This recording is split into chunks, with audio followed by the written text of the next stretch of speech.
under 500, but when you consider the fact they've had 2 long road trips, they've played some pennant contending ball clubs, it's not that bad a record, and the month of May promises to be special because they're going to be home a lot, Alan. Absolutely, Buck. When you consider the teams they've played, New York, Boston, Tampa Bay, a good percentage of those ball games, and then you factor in the Angels and the Texas Rangers as well, all teams that figure to get to postseason or certainly have chances to do so.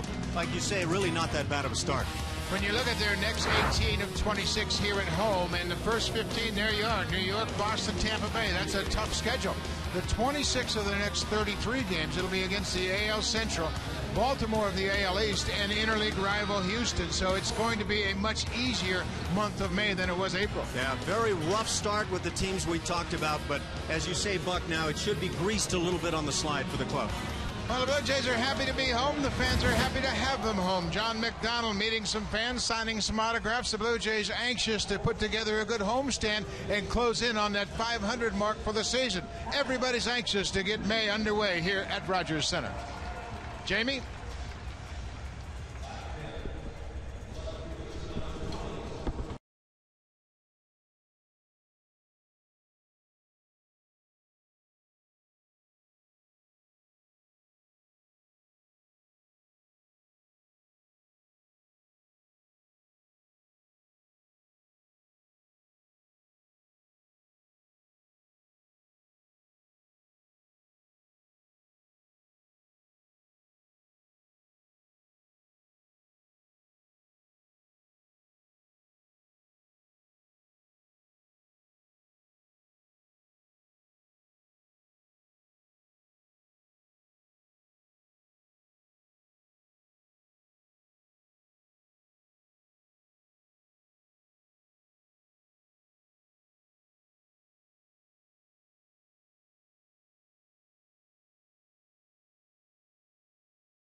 Home Hardware Building Center. Home.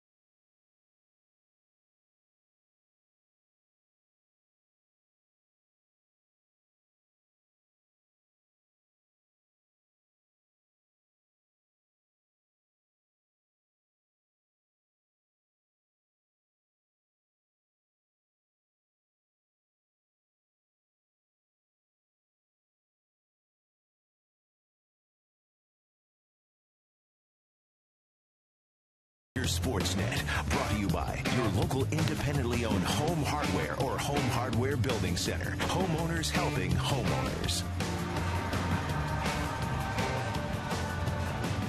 Blue Jays are thrilled to be back home at Rogers Center. It's been a long month of April, and you can see their most recent road trip, 10 gamers through Texas, New York, and Tampa Bay. And Alan, overall, you got to be pleased with a 500 road trip when you played those three teams. They all played in the postseason a year ago. Buck, if you play 500 on the road and take care of business at home, we all know the story. That's when you have a chance to have a very nice winning season. The Blue Jays, however, because they've fallen underneath that 500 mark overall in the season on the road, they've got to find a way to recoup a little bit. They had a chance to go 6-4 on the road. I thought the key game was the first loss in Tampa Bay, the comeback victory on the B.J. Upton home run. Adam Lind had a terrific road trip when you look at his numbers for the entire road trip. 19 for 39 in power. He really picked up the slack for the loss of Jose Bautista, and this is the Lind we saw 2 seasons ago. Sometimes you're looking for that one ball game where you can just get things going again. Adam was, quite frankly, I thought, still having a struggle early on this season, but that one ball game might have been Game 2 in Texas against the Rangers when he pounded out a couple of home runs, had 5 RBIs on the night, and it has seemed since that point that he has been swinging the bat much better. There's something about Texas that brings out the best in Adam Lind, and that got him going, and he's swinging a hot bat now on a 10-game hit streak.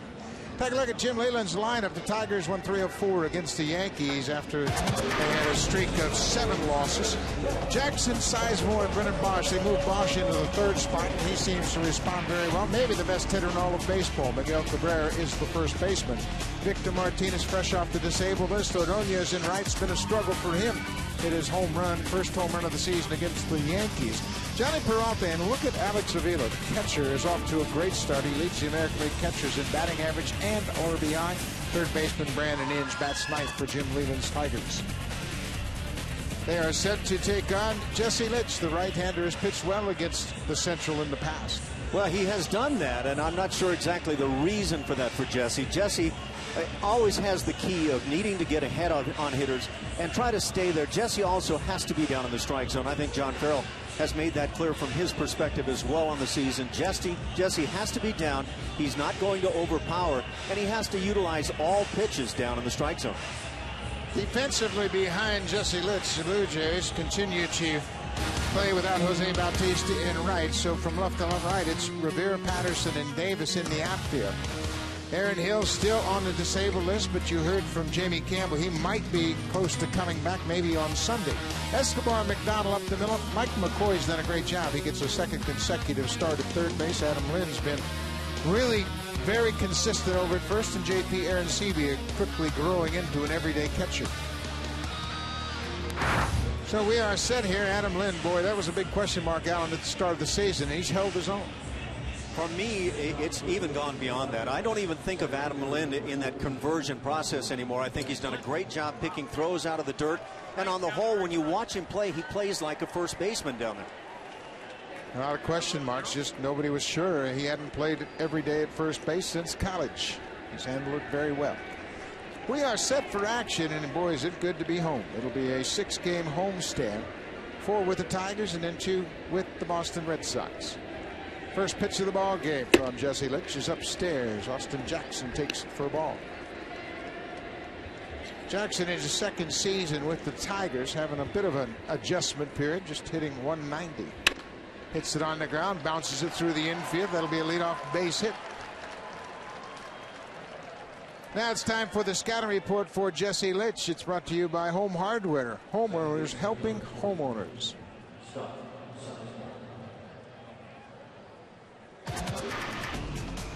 Jesse Litsch, we talk about some of those keys. He does have to get ahead. He has to stay ahead. He also has to be down. You notice that first pitch for the base hit there for Austin Jackson up in the strike zone. He does have trouble when runners are in scoring position. The batting average sky high against him there. He's been pretty good otherwise, and he shuts running games down very well. Scott Sizemore, recently recalled from AAA Toledo, put right into the lineup. 4 for 12 since he has been back in 3 games. He was the leading hitter in the International League when he was called up.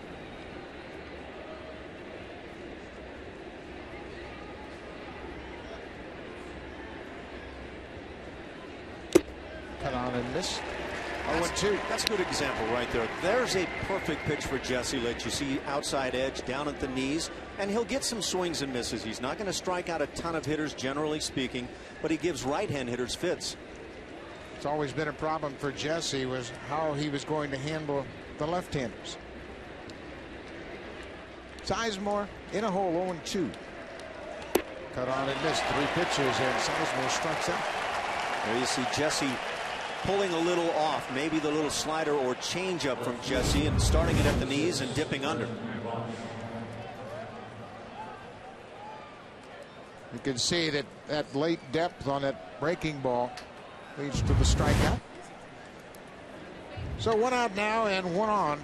Brennan Bosch, the 25-year-old, in his 2nd season with the Tigers, has been moved into the 3rd spot.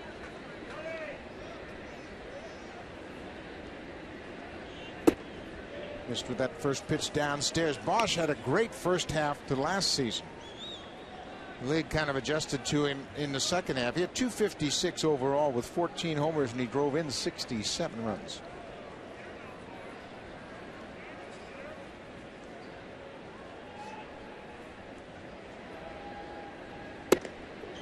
Ball on the corner. That's got to be important for Jesse Litsch against left-handers, being able to locate that ball down and away. Especially when he has a man on first base. He wants to get the double play. You're set up in the infield for that double play possibility, and that's just an ideal pitch. Ball and a strike with Jackson at first. Tigers making their only visit to Rogers Center this year. It's foul down the left side. You talk about Brennan Bosch, Buck, and the way he got off to a great start last year and then struggled in the second half. I mean, it was more than what you could call a struggle, hitting 163 in that second half. Hard to figure out how you can go from well in the 300s to that sort of numbers in that second half. Well, isn't the second year the most important year for an everyday player? I think a lot of people believe that to be the case. If that is the case, at least starting out, Brennan Bosch looks like he's answering very well. 1-2, 1 out. Blue Jays in double play depth. Jackson has 3 steals. He's been caught twice.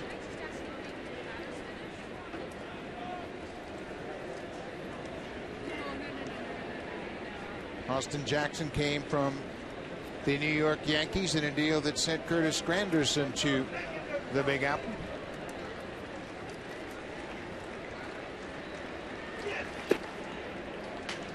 Down and away.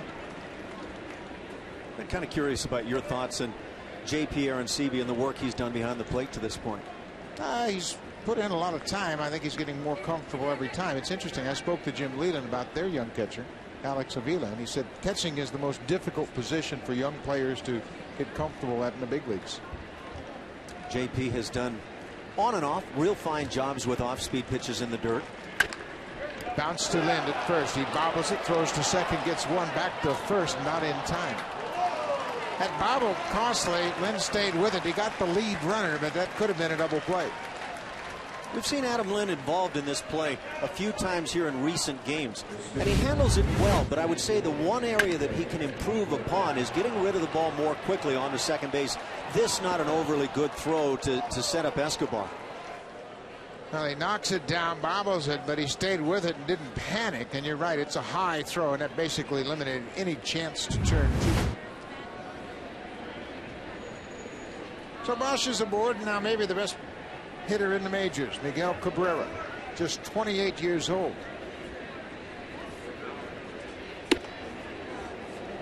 If you were sitting behind Cabrera right now, how would you pitch him? It wouldn't be up in the strike zone, I'll guarantee you that much. But the thing about Cabrera that impresses me so much is the great ability hitting-wise and power-wise to all fields. If you pitch him away, he typically goes to right field. If you pitch him in, he'll turn it down the left field side. So he's got an answer for seemingly everything. So how was that for an answer? That's right on the money. Yeah, we're probably talking pitch outs then. Just don't let him hurt you. Boy, he's good. He hits for a high average. He's worn out the Blue Jays in this ballpark. 400 with 4 home runs. That's just in 12 games. Trying to stay inside and tie him up. Generally, with any power hitter, Pujols, Ryan Howard, David Ortiz, Miguel Cabrera, it's all about extending their arms. Which is why you're seeing Litsch try to work inside right now on Cabrera. And I'm sure that's the general book, but I don't think he would want to stay in one spot. Cabrera ahead. This is 3-0. Well, you get the sense that it's a little bit like facing Jose Bautista for opposing pitchers, where you don't want to walk him necessarily, but at the same time, that might be the better of the options. At least you know where he's going to end up. Yeah. Victor Martinez is on deck. He is just fresh back from the disabled list. 3-0. A 4-pitch walk. Cabrera wasn't quite sure. I thought I heard the umpire growling with a strike back there. Maybe it was just indigestion, but a good-looking pitch from Jesse. So 2 on now with 2 outs. I just thought he'd made a pretty good pitch, but like we said before, maybe that's not a bad spot for Miguel Cabrera, first base. Victor Martinez signed as a free agent here with the Tigers. He's played 18 games.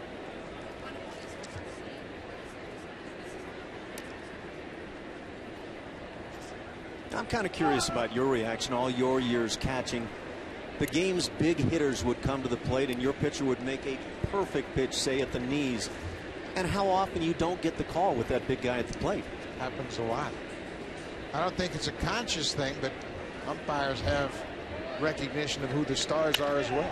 Martinez pops the first pitch back into the seats. You know, you get a George Brett to the plate, or a Wade Boggs, Pujols, or Cabrera. Everybody's in awe. Players are in awe. Pitchers, umpires, they have a tendency to have high regard for Cabrera's strike recognition. It used to be that maybe they read box scores in the newspaper. I think today it might be on the internet a little bit more, but either way, it is really bold when you talk about players like Cabrera. 0-1 to Victor Martinez, 2 runners on. Ball in the dirt. That gets away from Aaron Sebia, but he stayed with it, and Bosch held his ground at second. You know, we just talked about the pitches in the dirt and Aaron Sebia's work. There are 2 different types of pitches. Fastballs, very difficult for a catcher to turn the knees over and turn into a blocking wall. This was a fastball. So you try to do the best you can. Anything off speed, breaking balls, changeups, you better be dropping to your knees.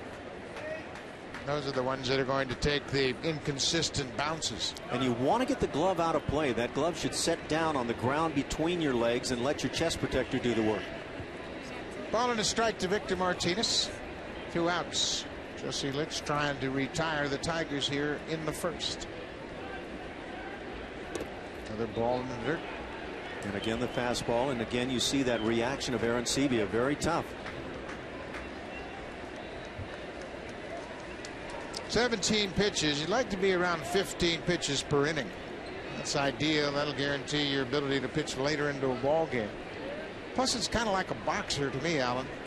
You get up past 3 minutes in a fight, you're going to tire out. You start throwing 20, 25 pitches in one inning, pitchers are going to tire out in that specific inning. Yeah, I think you're going to have, typically, you go out in a good start, you'll have an inning where you have to battle, you have to labor a little bit, but you'd sure like to cut the other innings down, and that first inning is kind of the trend setter on the evening. 2-1. Missed down again. That ball moving, diving out of the strike zone. When you watch it, Jesse Litsch, my impression anyway is he should be down around 15 pitches an inning. Make that sinker, changeup, slider turn into ground balls.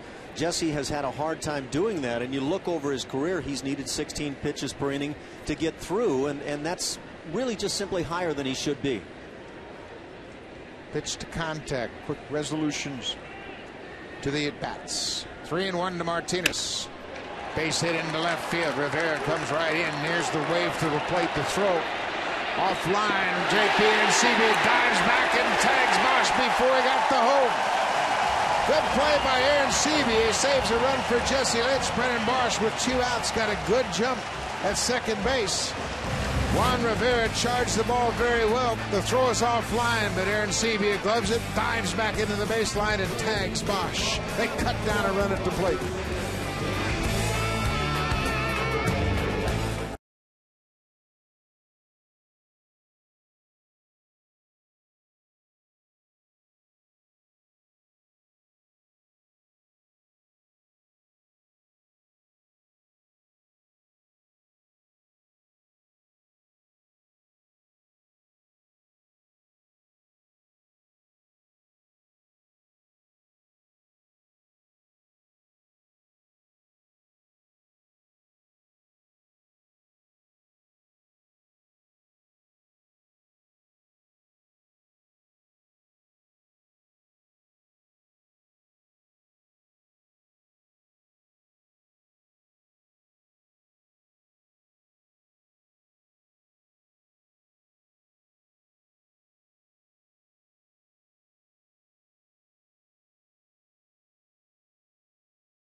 Play to tag out Brennan Bosch. Juan Rivera made a good strong throw. 2 hits in the inning and a little bobble by Rivera, but Aaron Sebia picked him up.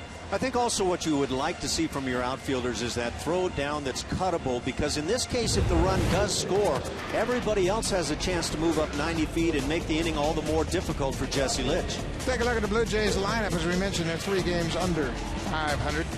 You'll notice Yunel Escobar in the 3 spot. Jose Bautista still unable to play because of that stiff neck. Adam Lynn's up to 314. Rivera, Aaron Sebia, and Encarnacion. Phil Koch will start for the Tigers. Phil Koch, a guy who has typically been a relief pitcher through his career, started with the Yankees system and comes over, got his first major league start last year, now in the rotation for the Tigers.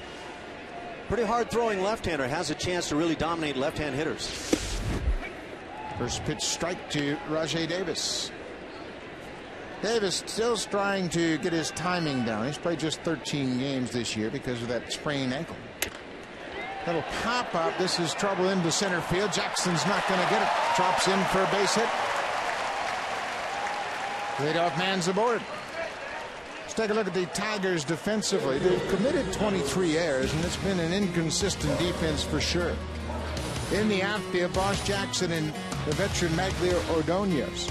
Around the infield, Brandon Edge, Peralta on the left side. Scott Sizemore just promoted from the minor leagues at second. Cabrera at first, and Alex Avila has been very good behind the plate. And he's also swung a hot bat for Jim Lehman.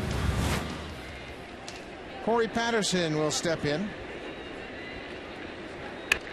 Bunts it just beyond the reach of Cabrera. Cabrera had a shot at that. Looked like he got fooled as it went into foul ground.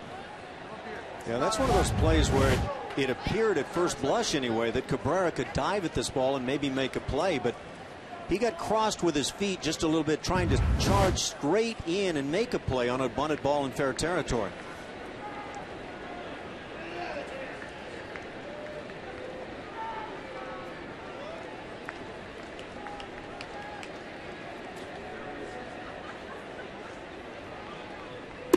Down and away. Mentioned Koch, his background has been as a reliever the last couple of years. He was a reliever in New York with the Yankees when they brought him over here, and then Jim Leyland saw him working out of the pen, thought his stuff would translate into a starter. Said he's got 3 pitches. He's just still learning how to use them as a starter.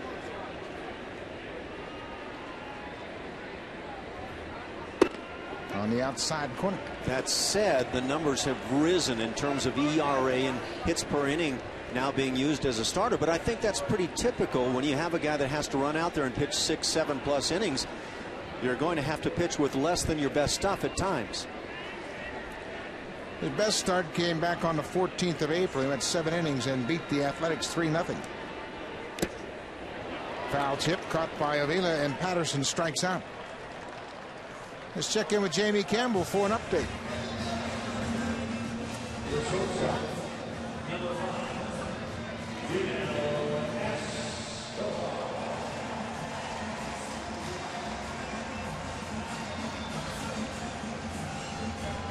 Ethier didn't waste any time with that single. 30-game hit streak. What a way to start the season. That gives you a lot of cushion, doesn't it now? Yeah, double that now, kid, and you got Joe DiMaggio. Yeah, that's only a couple months away, right? Yeah. Wow. 1 out. Yunel Escobar with Davis at first. Hit and run, and it works. Rajai Davis around second. He's headed for third. Boy, there's a perfect example. That wasn't a steal break by any means. Davis was late breaking for second, but he took Sizemore out of his defensive position just enough to get Escobar a base hit. That's the thing about running games. They don't always show up in terms of stolen bases. They show up in other areas, and as a hitter, you love seeing that infield on the move, and Escobar takes advantage. Boy, Escobar needed a base hit, and you can see Davis didn't break until Cook was delivering the pitch to the plate. But Sizemore took a step toward the bag to cover, and that got Escobar a base hit, and that'll bring to the plate the red-hot Adam Lind with runners at the corners. For a lot of fans wondering, the hit and run is best used, I think, by most managers in their minds anyway, with 1 out. There's a base hit to left field. Davis will jog home, and Lind stays hot. First run of the ball game is driven in by Adam Lind. That'll give him the lead in RBIs in the American League. When you hot, you hot. And it apparently doesn't matter about having to swing at strikes. This fastball up and away. Well, the one thing we have seen throughout this hit streak is Lind's ability to keep his head on the ball, no matter where it is. That pitch was up and away. Against lefties, before that hit, he was hitting .353. What's also been really nice is to see that he is now becoming a run producer once again for this team. Much needed. 26 RBIs now for Lind. Juan Rivera with runners at first and second.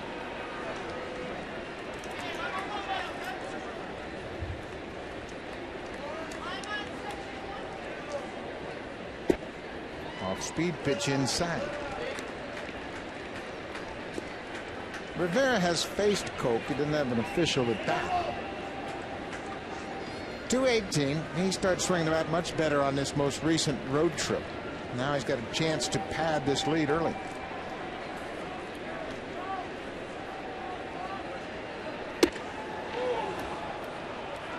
Ball on the strike. With that base hit, Adam Lind now extends his hit streak to 11 games. It's exactly what you need, especially when you're going against a left-handed pitcher. And we mentioned Lind's really tattooed lefties this season. One of those left-handers, David Price, recently in Tampa Bay. You pick up a hit as a left-hand hitter against him, you've done well.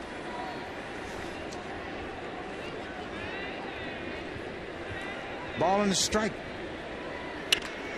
I pop down the right side, and that'll get back into the seats. Boy, David Price was good. And he went 8 2/3, held the Blue Jays just 4 hits, and Lind had a base hit against Price. For his career, Price is holding left-handed batters to a .212 average. Blue Jays have taken a 1-0 lead here in the first.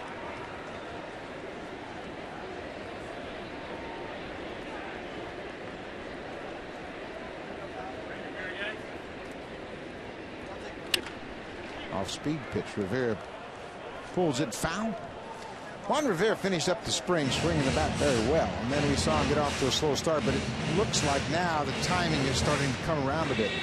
Picking it up, and as long as he's going to be hitting in the heart of this order for the Blue Jays, they need him to be able to pick up some hits, key hits, driving in runs. Adam Lind is really that one guy that you can count on right now.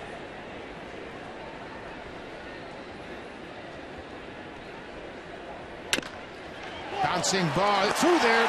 Here comes Escobar around third. No throw to the plate. Rivera knocks in the second run. It's 2-0 Blue Jays. That's just 8 RBIs now for Rivera, so certainly some room to pick it up.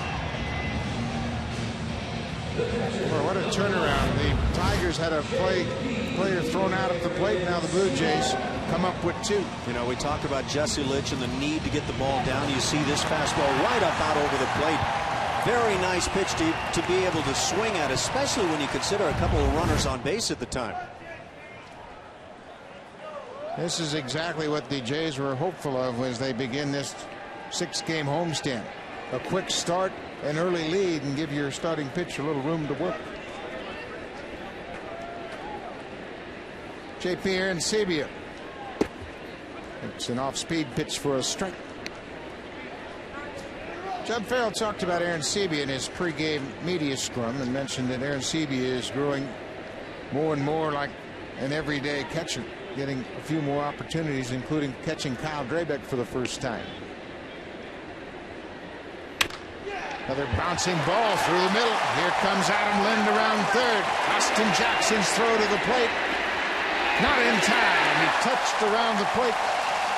Avoided the tag by Avila. The Blue Jays have scored 3 here in the first against Phil Cope. And I think Adam Lind has been watching a little bit of film from Jose Bautista as he comes into the plate. This slide to the third base dugout side and then reaching at the last instant with that left hand tapping the plate. That's quality stuff. Good throw from center field right down where it can be cut. 3-0 Blue Jays. Let's take a moment now to check out the scouting report on Phil Koch. Well, Phil Koch not well on his way to stopping the streak. He's lost 3 straight decisions. He is just absolutely terribly tough against left-hand hitters, despite what you saw from Adam Lynn. 162 the mark for the lefties against him. Righties hitting 273. And with runners in scoring position, he's been lit up a little bit. 296 the mark there. Phil Koch hasn't been hit hard. The Blue Jays have bounced some balls through the infield. Lynn went opposite field with a soft base hit to left. And Escobar had a hit-and-run base hit that was basically a double play ball. By the way, the Blue Jays statistically figured to have a chance to run on Koch tonight. Jays second best in the league in terms of total stolen bases, trailing only Kansas City. Koch has yielded 3 bags in 4 tries against him this year. Edwin Encarnacion, the DH tonight. Good rip at that fastball. Here's a guy that needs to get going as well. He's had some doubles. Encarnacion leads the team with 10 doubles. He's still looking for his first homer of the year. It's hard to imagine. They come in bunches for Edwin, no doubt about it, but now you're into game 32. You would figure one of the bunches might have happened somewhere.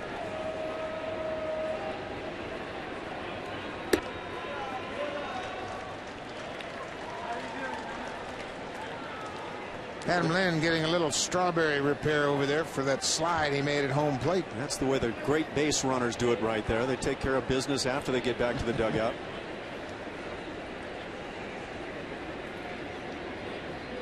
Two balls and a strike. Off speed pitch. Encarnacion way out front. Blue Jays have scored 3 runs on 5 hits here in the first. And none of them would be what you would call frozen ropes. But they'll take them.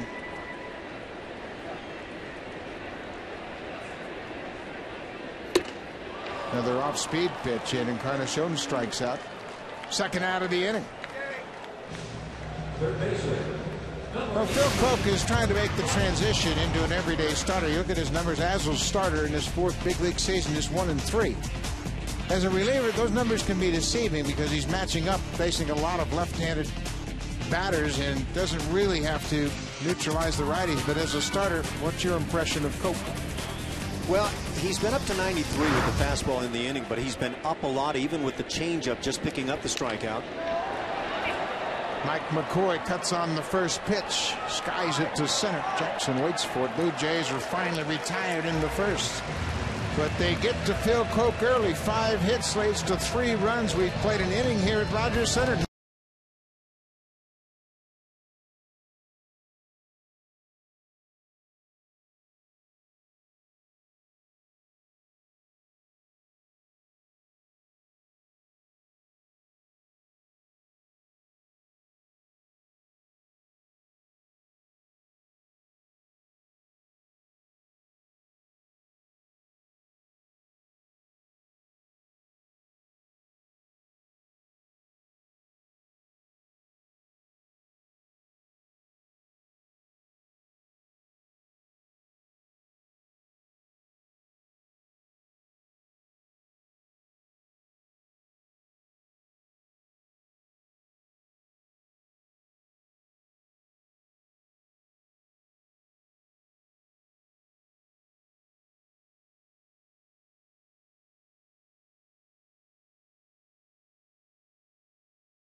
is he doing so well statistically against the Central when the Minnesota Twins play in the Central and they have Justin Morneau and Joe Mauer, a couple of the great left-handed bats in the game, at least up into this season. So sometimes you just buck the trends. Also throw in Jason Kubel in that great lineup, and you never know. You just don't feel that. I think anybody that pitches against the American League East is a steady diet of opponents is a tough assignment. The veteran Maglia Ordonez off to a slow start. Takes a first pitch strike from Jesse Litsch.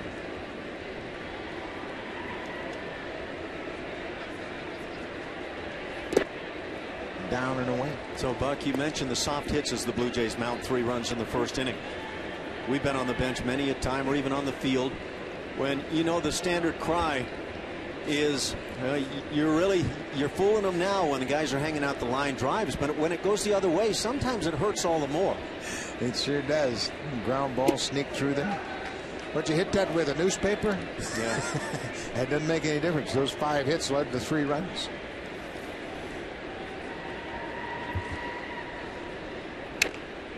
Cute off the end of the bat. This is a big inning for Jesse Litsch. Just come out and shut down the Tigers, get back in the dugout and turn it back over to the hitters. You don't want to encourage the Tigers early that they can get back in this game. Cut down that pitch count that is now at 23. You'd love to get out of this inning somewhere near the 30 mark. 2-2. Bouncing ball up the middle. Escobar behind second. 1 up, 1 down here in the second.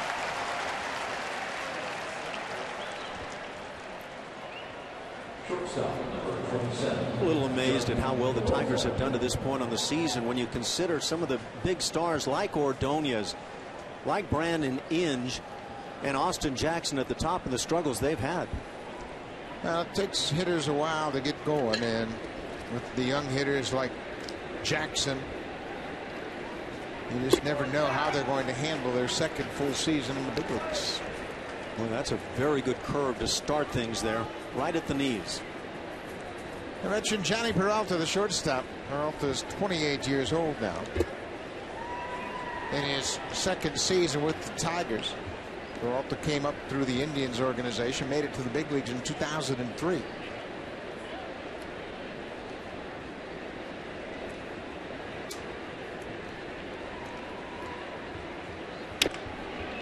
There's a good fastball.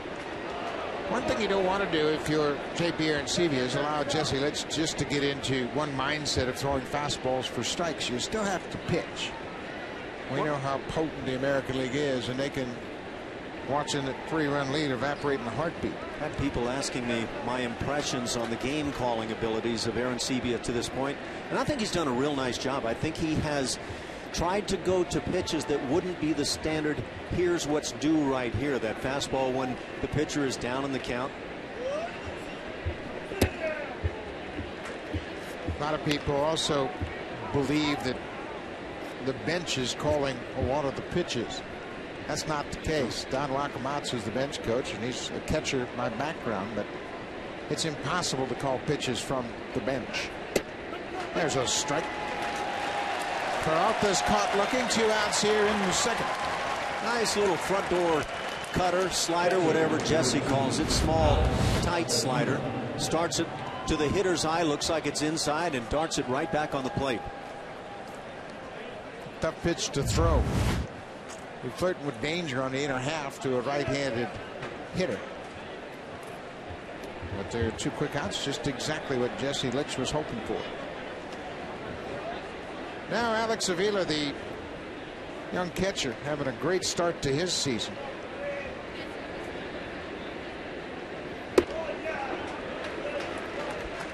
Coming out of spring training, Jim Leland talking about Avila catching against right-hand pitchers and Victor Martinez catching against the lefties. But the way Avila's been playing, he's going to earn more and more time. Came up in 2009 at the end of the year for 29 games. Last year, 104 ball games. He only had 294 at bats and struggled at the plate a little bit, 228. But I think they're pleased with his growth both at the plate and behind the plate defensively. Been a good stretch for him over the last 2 weeks.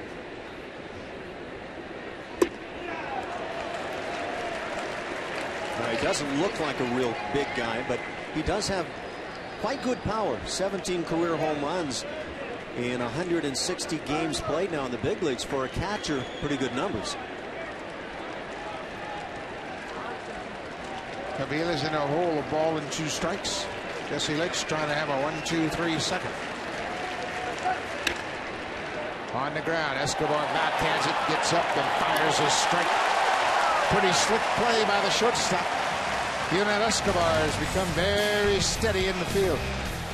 A 3-up, 3-down inning capped off by a fine defensive play by the big shortstop. Backhands it and throws a strike.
Visit BlueJays.com/broadcast auction.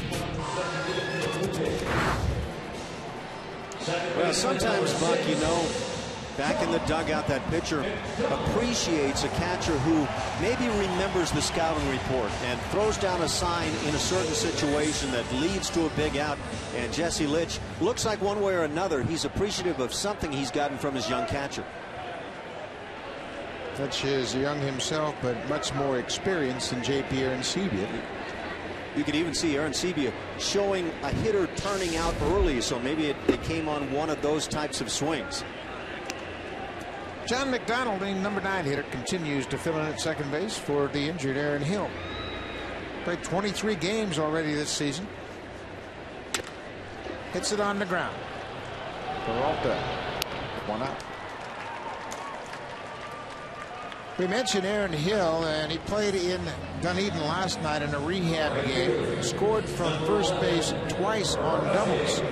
John Farrell was very pleased with Hill's ability to run the bases. He'll play again tonight and then fly back to Toronto tomorrow. If all goes well, he should be activated for Sunday's game here over the weekend.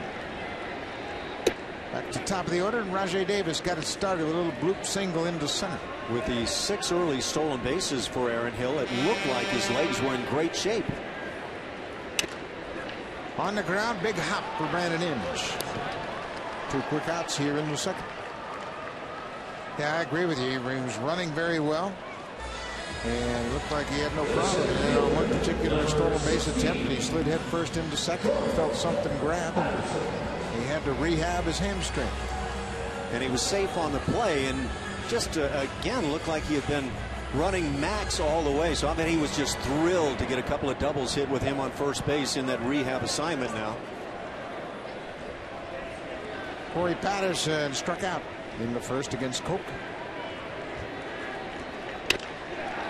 And a base hit down left field line. Bosovich trying to cut it off. Patterson can run. He's headed for second. Here's the throw, not in time. A 2-out double for Corey Patterson, his 5th of the season.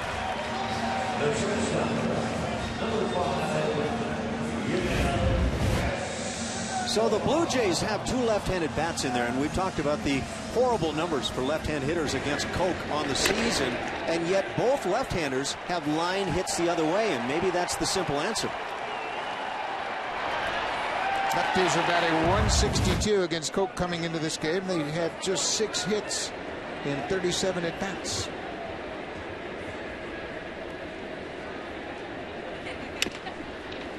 Bounce to third. Good play on the short hop by Inge. Ball in the dirt. Gets away from Cabrera. Well, Inge had a little more time than he thought. He made a good play on the short hop.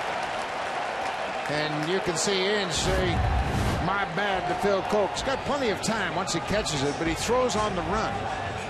Watching Derek Jeter in recent years, he throws on the run so much of the time, but he does so accurately. And I don't know if Brandon Inge throws on the run a great deal of the time, but this is one of those plays as a manager, Buck. I'm sure you were thrilled when your infielders would set their feet and make that accurate throw. Yeah, he had plenty of time there. The tough play was the short hop, and he made that easily. And this has been a problem for Jim Leyland. They have committed 24 errors now. This is their 33rd game. And you bring to the plate a red-hot hitter who's already driven in a run here tonight. Average up to 320. Climbing.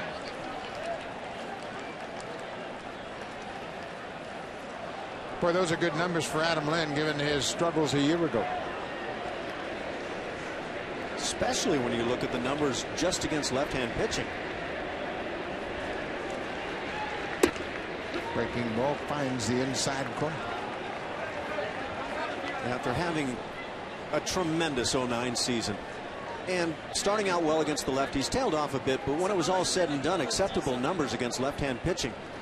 But last year, when it went south, it went in a hurry. 0-2, 2 outs. Went right back to the breaking ball, and Lynn's down on strikes. So the Blue Jays get runners at the corners with 2 outs, but can't cash them in as Lynn's caught looking at a good Phil Koch breaking ball. We've played 2 innings here at Rogers Center. Jays lead.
Catch up to a young hitter. You're going to have spurts here and there. Even the very best hitters on the major league level will have the ups and downs. That's the part of the whole panorama of a long season. Brett Lawrie's going to be fine when it's all said and done.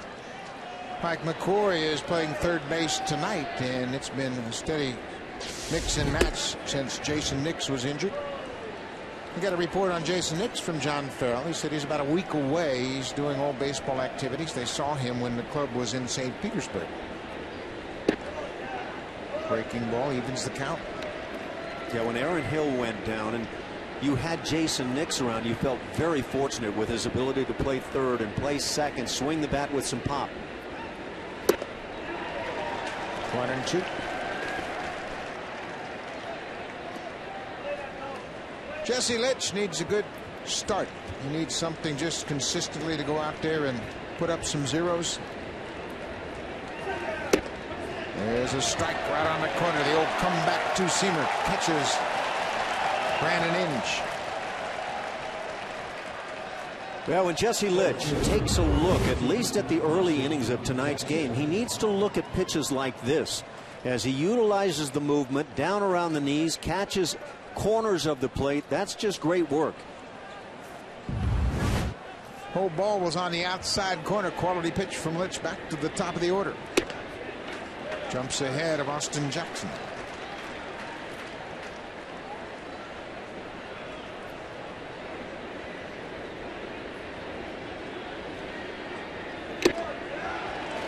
Oh, 2.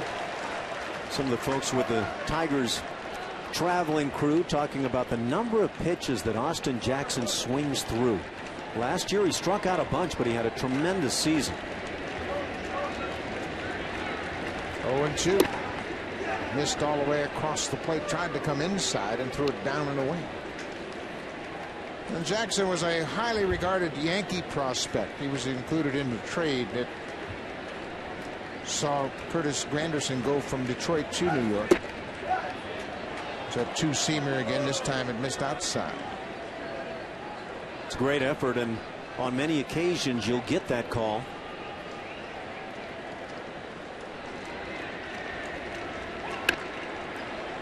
Jam shot foul.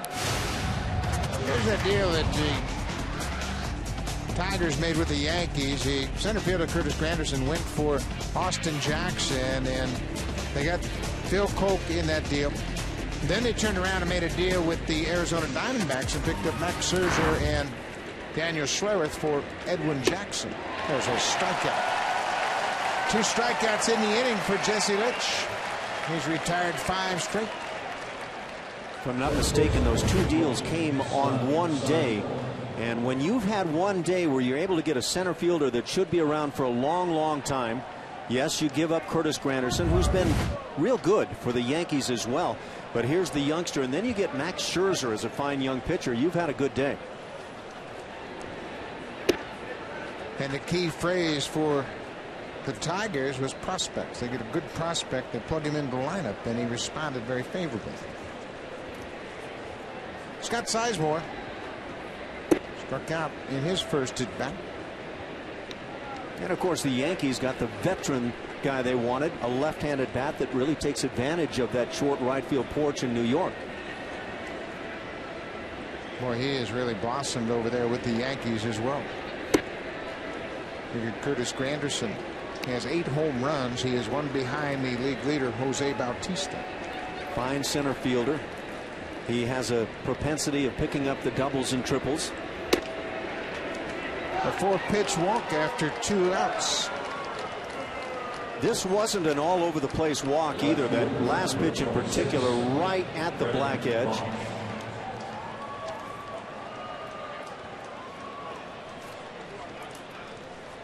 And John Farrell is all about pitching and managing the lineup. Certainly don't want to issue a 2-out walk to a 2-hitter after you struck out the first 2 batters to bring up a left-handed hitting Brennan Bosch.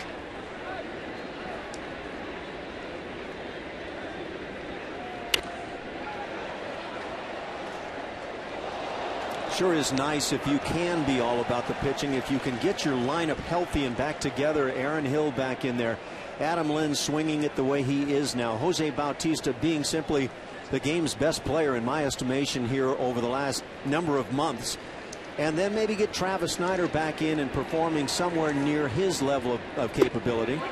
Snap throw to first, and Sizemore has to scamper back in there quickly with a head first slide. Then you can just get yourself a rubber stamp and create that lineup night in, night out. Let them go do their heavy lumber work and keep those pitchers going. Well, you have to like the way Aaron Sebia has been aggressive with the throws. Throwing with a lot of confidence. Getting more confident with every start. 0-2 to Bosch. 2 outs. Just missed that outside corner. Yeah, when you look at the Blue Jays record as it stands right now, 14-17, 3 games under 500. But they've lost Bautista twice now, even though he hasn't been disabled. Escobar was out for 3 games because of a concussion. Rajai Davis was on the disabled list. They lost Morrow out of spring training. Didn't have Frank Francisco. A lot of their key pieces were missing for the entire month of April. Bautista the key, obviously. With tomorrow's game and Jose not slated to play, that will be his 8th game missed with the ball club in 33 games. So that's an awful lot. Bosch stays alive. But he is not the sole producer on this club, or not thought to be that guy coming in. Aaron Hill, again, if this club can get him performing the way everybody knows he can, and he was swinging the bat well at times early on here in the season and running well again, as we mentioned. I'll tell you what, this lineup, in my estimation, has a chance to be a good one. Need everybody healthy and need everybody back. Bosch has come all the way back. Got back into the count. 2-2.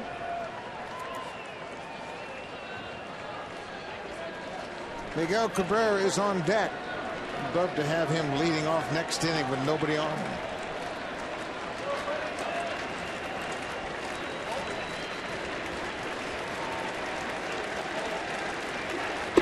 Got him.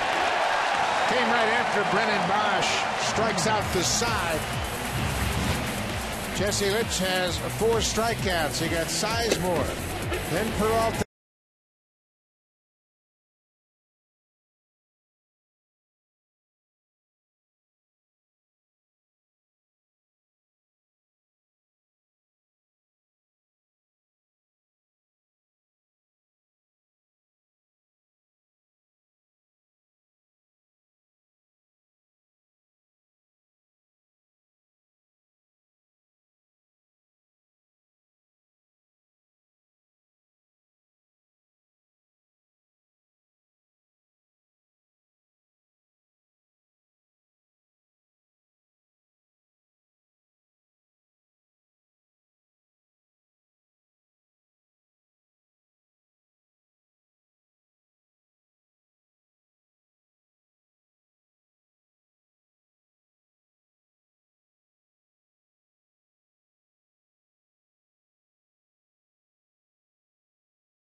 Boy, that Garza deal gets better and better all the time for Tampa Bay. They got Sam Fold in that deal, and now Brandon Guyer's having impact. Skipper John Farrell down talking to Corey Patterson. Interesting. Patterson had a 2-out double. And it might be more of a defensive alignment than anything else as far as where he's playing in center field. John Farrell doesn't miss a beat. Boy, that's the kind of manager you want. Even as a player, I loved having that skipper that I just almost mentally challenged to see if he was seeing everything on the field.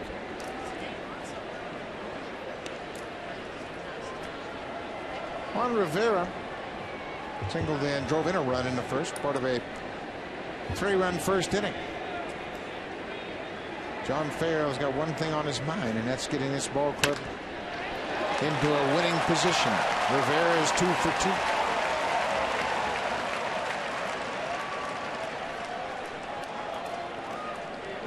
The Cubs done all right keeping the ball on the ground, but Blue Jays have taken advantage of this artificial surface. What do you do as a team when you've got some of your big offensive players hurting?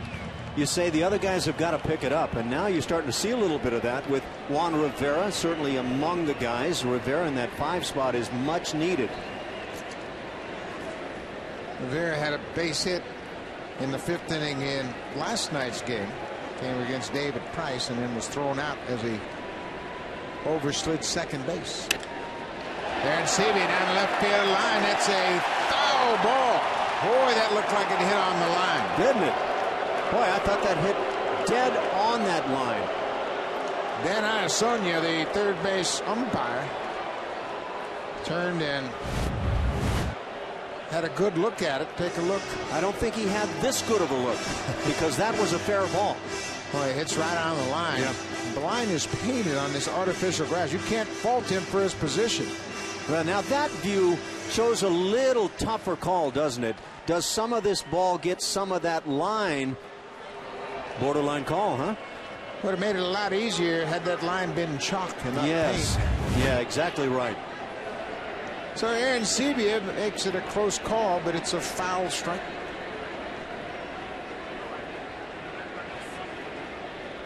Inside. How many times have you made that call? Kicking up paint. Just doesn't happen, huh? Can't kick it up.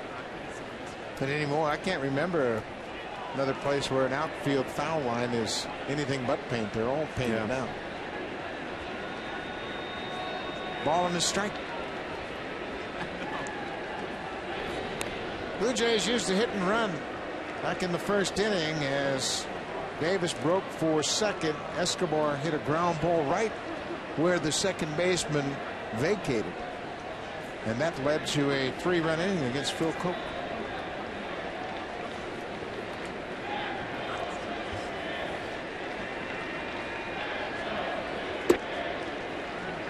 Two and 1. John Farrell also addressed Aaron Seavey at the plate, saying he really likes where he is right now. He's got 4 homers, hitting just .250. But it seems as though he's gaining confidence at the plate as well. Yeah, I think the confidence is probably mutual, and I think the more the confidence comes on both sides, the more you'll see JP catching more games. And I think because of his power bat, the likelihood is that this lineup needs him more and more.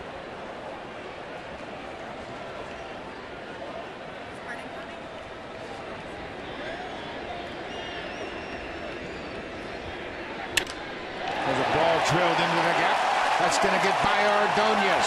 Rivera around second. He's headed for third. He's getting the wave home. The relay throw, and there's no throw. Aaron Seavey right on cue delivers an RBI, his second of the game, a double to the wall in right center. Just flat scalds it the other way. Guys who have real pop have popped the other way, and Aaron Seavey is one of those guys. What a great stroke. When you see that front shoulder stay on long enough to hit a ball this sharply the other way, you are doing things correctly.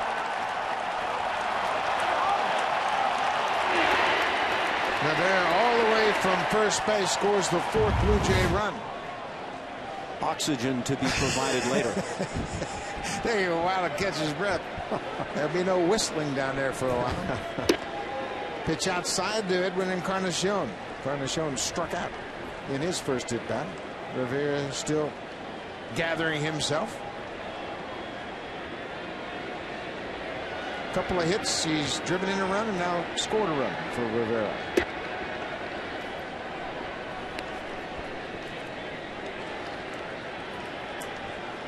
I think some fans at times, Buck, may be expecting too much from JP Aaron Seavey early on.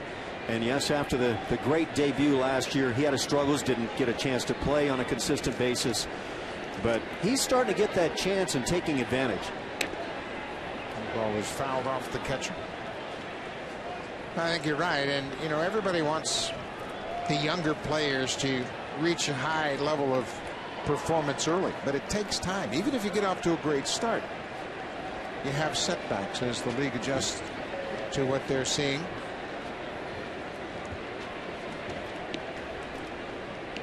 One and two.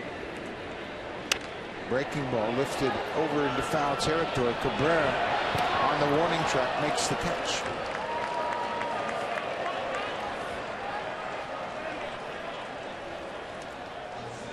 Brian Villarreal starts to throw for the Tigers.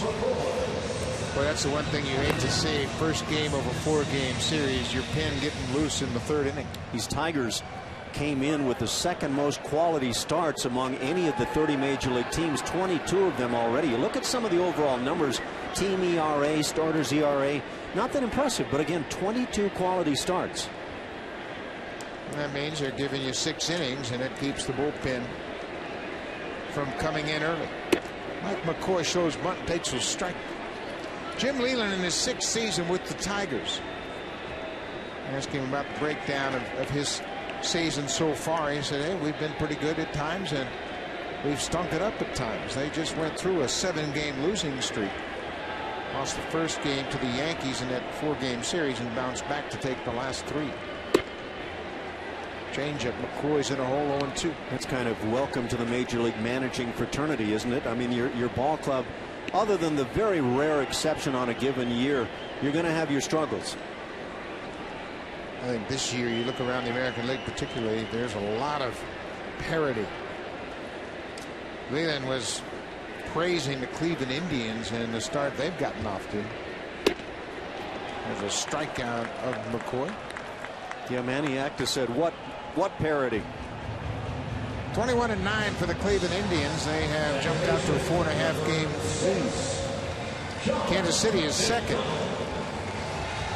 But you look at the Indians. I didn't see this coming, did you? Indians and Royals at the top of the heap.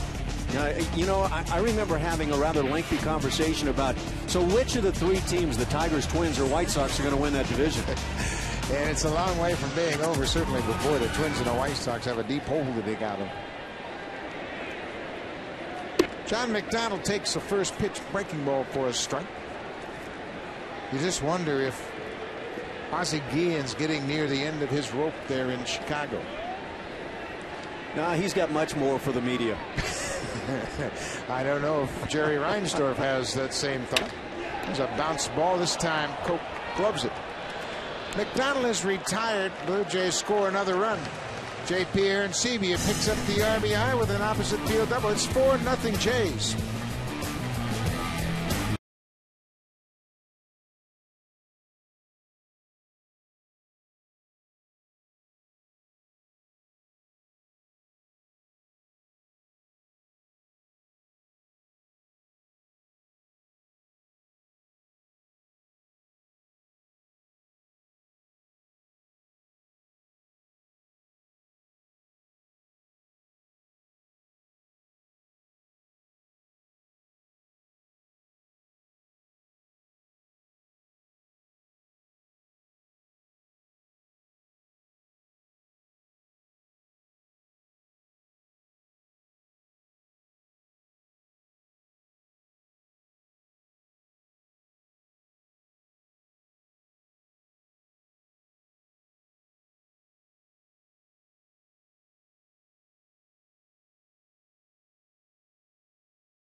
Harry Howard calls all the action. You can see Greg Zahn sitting in for my partner Alan Ashby tonight. That's the first time the analyst has worn a hat this year. in any booth. But the radio guy has come up to the TV booth. Alan Ashby, great to have you here. Pat Tabler will be off all weekend long, and we'll have Alan here for the 4-game series against the Tigers and later on during the course of the summer as well. This is how you like to see Miguel Cabrera come to the plate in a 4-run game. Nobody on. Upon further reflection, looking at the analyst in the TV booth, maybe a hat is needed. I doubt that. 4th inning. Cabrera lights it off. So break down Cabrera as a hitter. You talked about trying to get him out. How does he match up with some of the great hitters around baseball?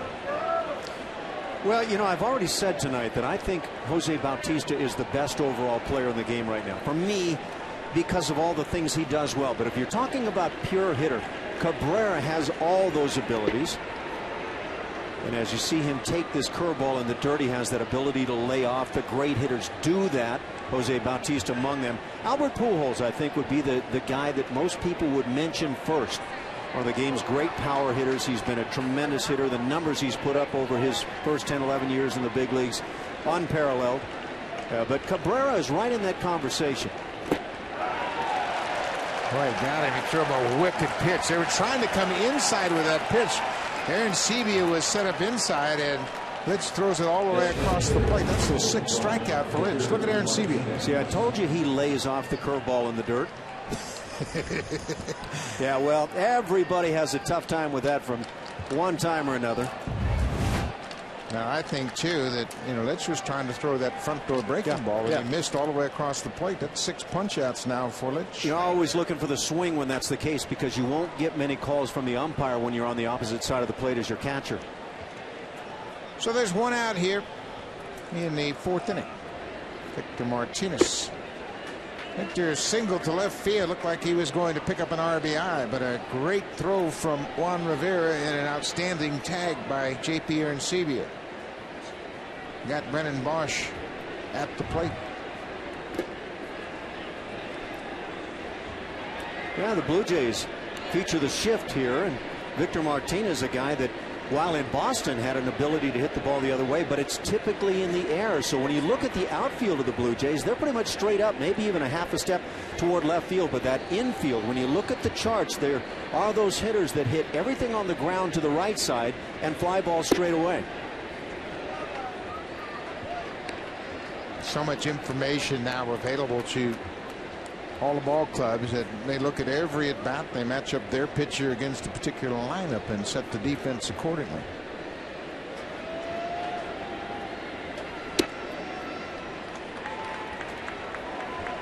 Victor Martinez takes a 4-pitch walk. That's the 3rd walk issued by Jesse Litsch.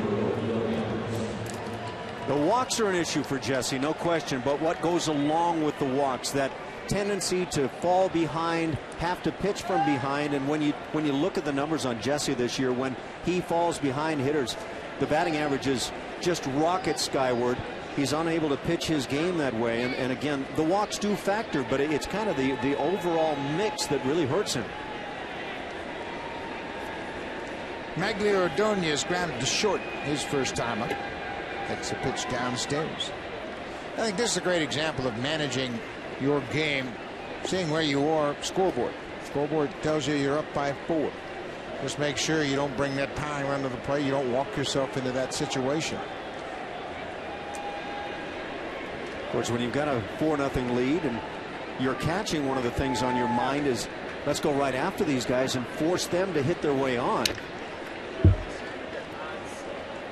And they have to string hits together before it really becomes an issue for Jesse Litsch. And you want to avoid those walks. At the same time, in the big leagues, going right after hitters doesn't mean what it means in Little League. And that includes not throwing fastballs just through the heart of the plate. Big league hitters kind of know how to handle that. So you've got to do it with the tough pitches on the edges.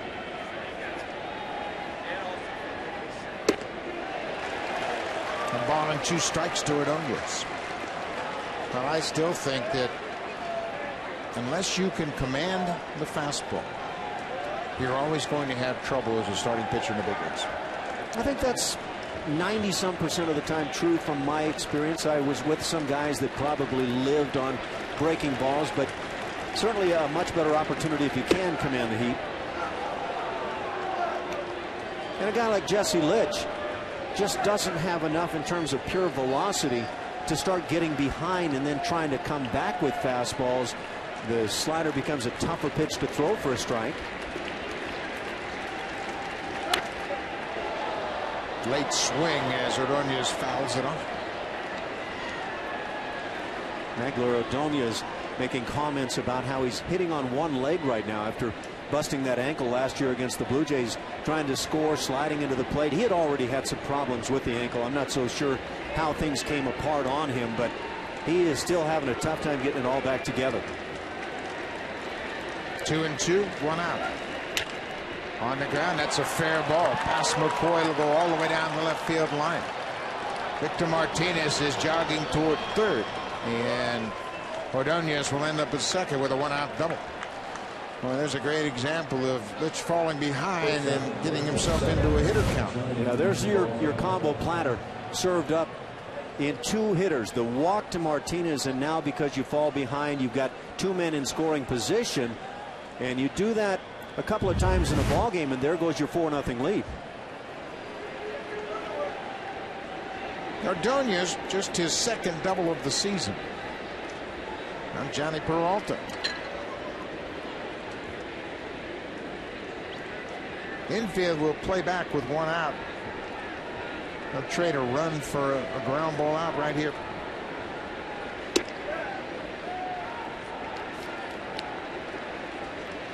Jesse tries to get ahead with the fastball to start things, but simply misses away.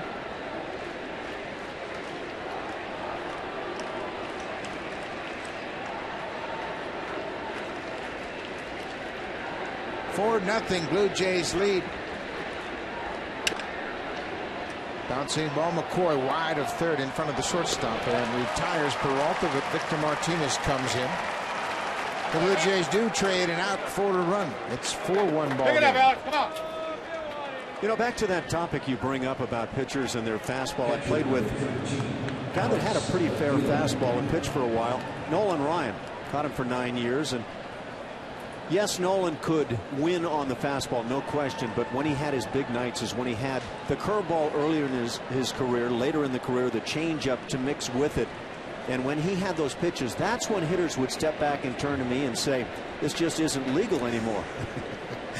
He shouldn't be allowed to throw all 3 of those pitches on the same night.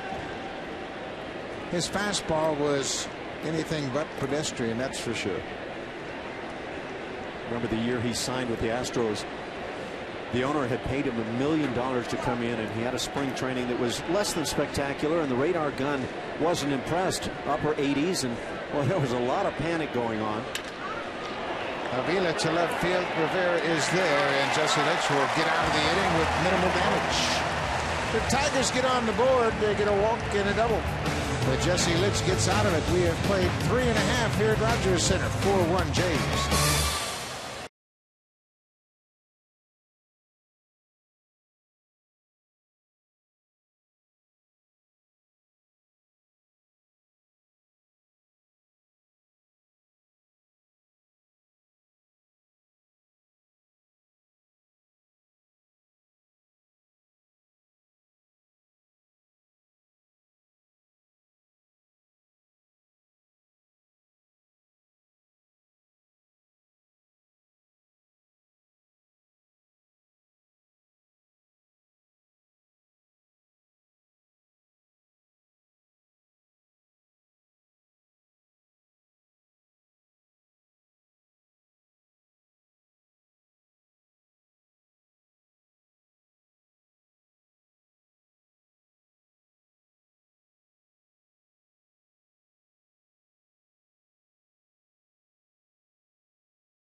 Friday night opener of a 4-game series here at Rogers Center.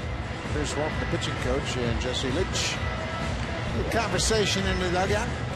Ongoing process for Walton, trying to get his young starters to understand how to manage themselves out in the course of a game. Starters obviously work on the day they start, but they also work in the bullpen with the pitching coach at least once in between starts. And a lot of these conversations I've found through the years have to do with what went on in the most recent outing in between starts and the things they were working on. What they accomplished in that side session, what was good, and how you have to get back to that. Not always mechanics, but sometimes just a thought process. Can't get the ball where you want to. There's a particular catchphrase Bruce Walton has with each pitcher, talking about, okay, you've got to stay tall through the zone. You've got to drive, stay back over the rubber. Everybody has a little different catchphrase. Phil Koch has settled down. He has really kept his team within striking distance here. That's what you want from your starter. Rajai Davis is 1 for 2. Pops this one up. Brandon Inge, the third baseman, first out of the 4th. When you look at the Tigers' rotation in top of the order, they have a couple of pretty impressive right-handers, Justin Verlander, Max Scherzer. Then they've got young Rick Porcello, who's starting to throw the ball much better. And then if you can get Koch to throw well, Rick Porcello beat the Yankees. Jim Leyland likes the way the top of the rotation has come around. Scherzer is 5-0. Porcello's even his record at 2-2. And Verlander's always going to be in the Cy Young Award conversation. Some of the great stuff among starting pitchers, no question. Listening to you right there led me to the thought of exactly, a lot of fans think that some teams have 5 great starters.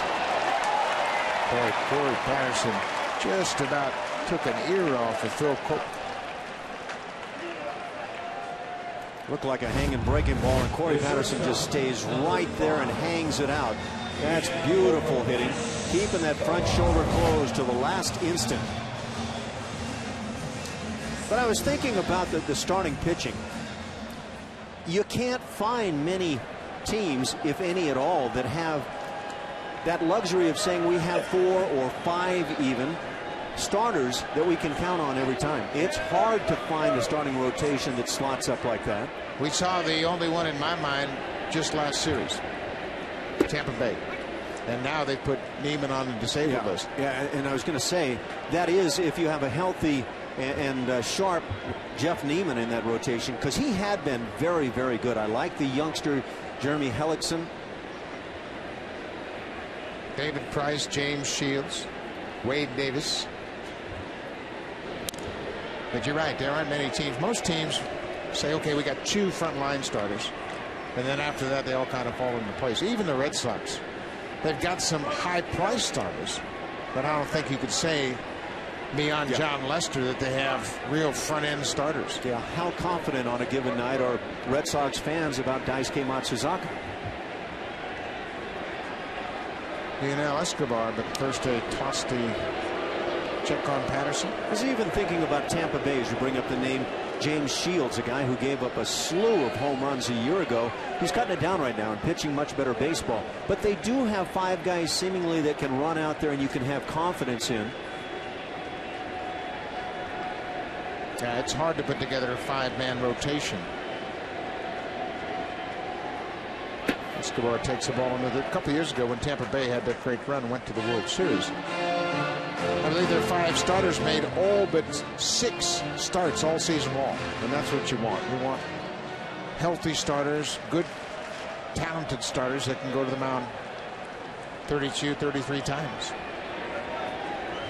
Now the Blue Jays coming out of spring training with a very young staff, but a staff that I really like the names on paper.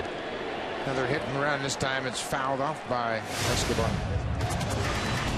You know, Ricky Romero, to me, has become an ace very quickly in the big leagues, and he's done it with, I think, a lot of heart Good stuff, a tremendous changeup, maybe one of the game's very best there. But I just think he's loaded with heart. You got Brandon Morrow with terrific stuff. Brett Cecil was a guy that I know everybody was counting on. It hasn't worked out to this point this year. But it's a staff that, with youngsters, can be very good.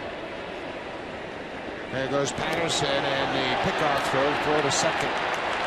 Peralta puts the tag on Corey Patterson. He was going on first move, and Cope came to first.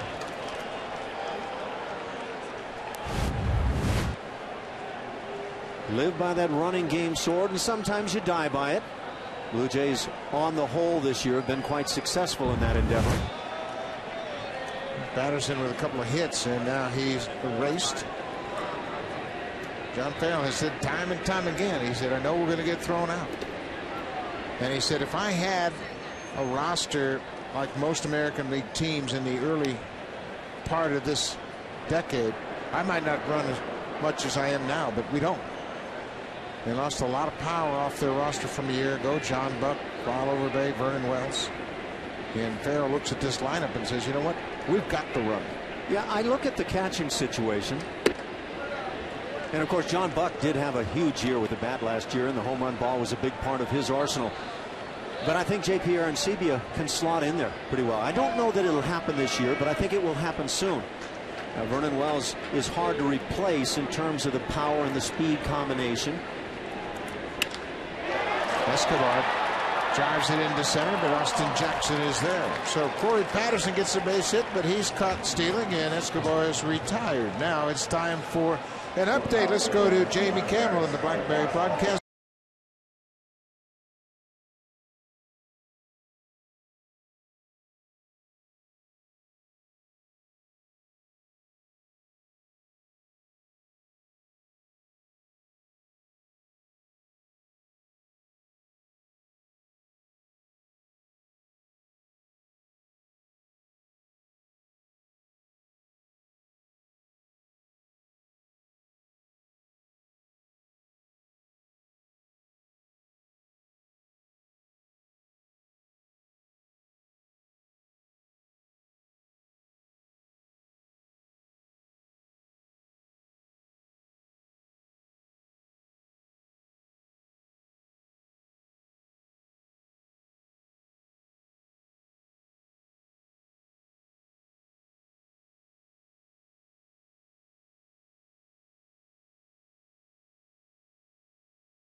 As Jesse brings that first pitch of the inning, and on the whole they've been doing a pretty nice job, but as the bullpen has been worked and worked, at times it's been overworked. I think it is important that Jesse go out and give at least 6, maybe 7 innings.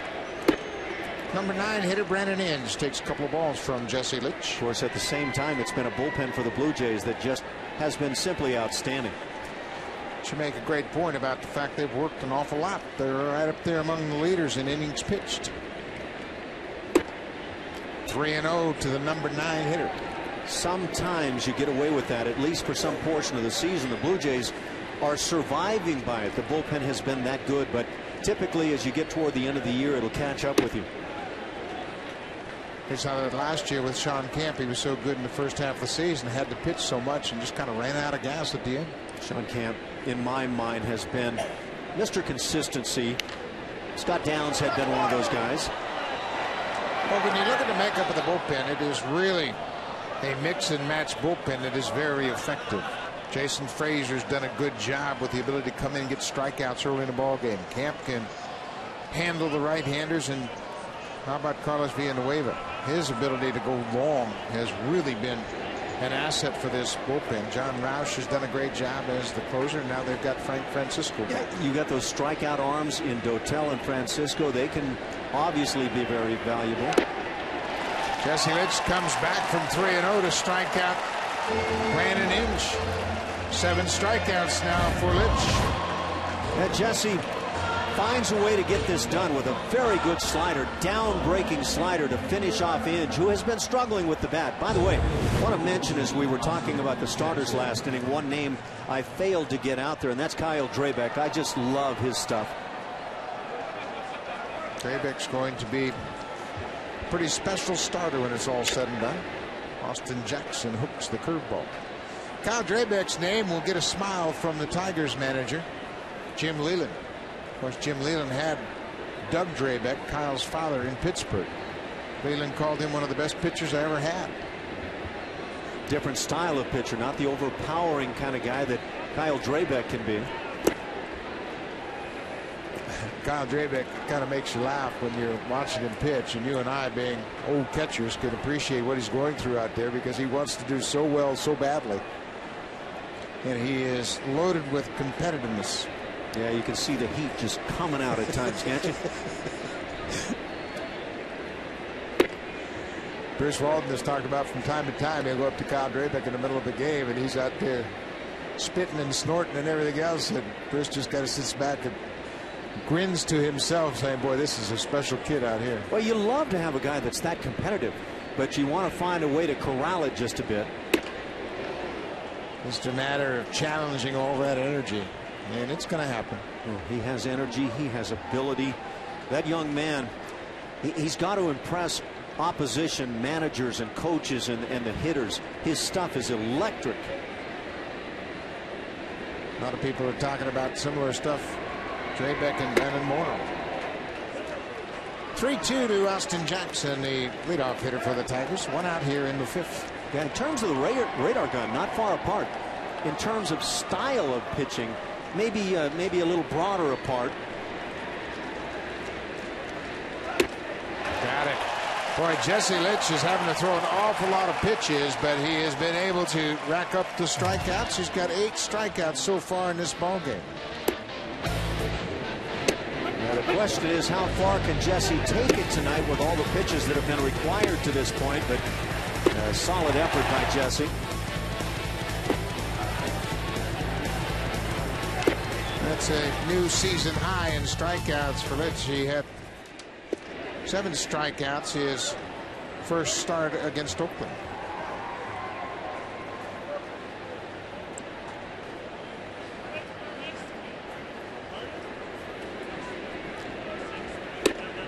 There's a good pitch right on the outside corner. Litsch has tied his career high in strikeouts. That's 8. That came back in his fine season in 2008. He had 8 strikeouts against the Yankees.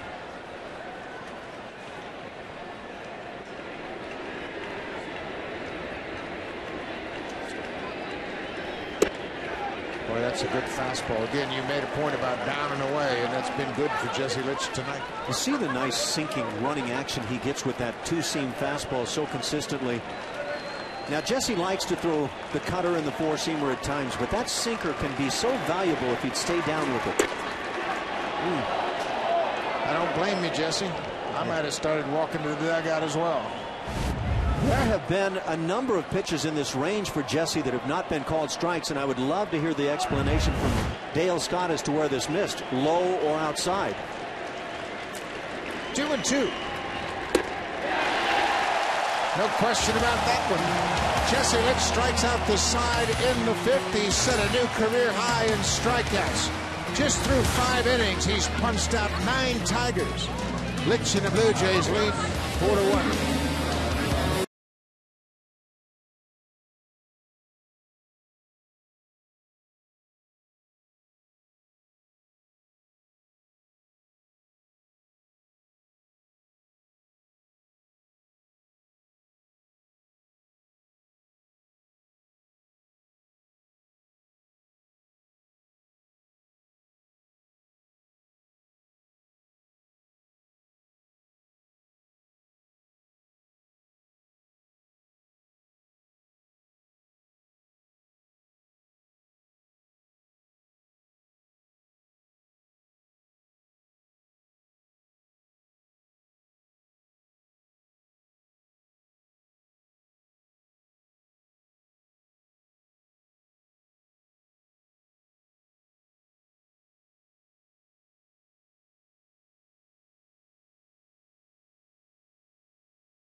For the Tigers, and he has always been trouble for the Blue Jays. Our right-hander, Ricky Romero.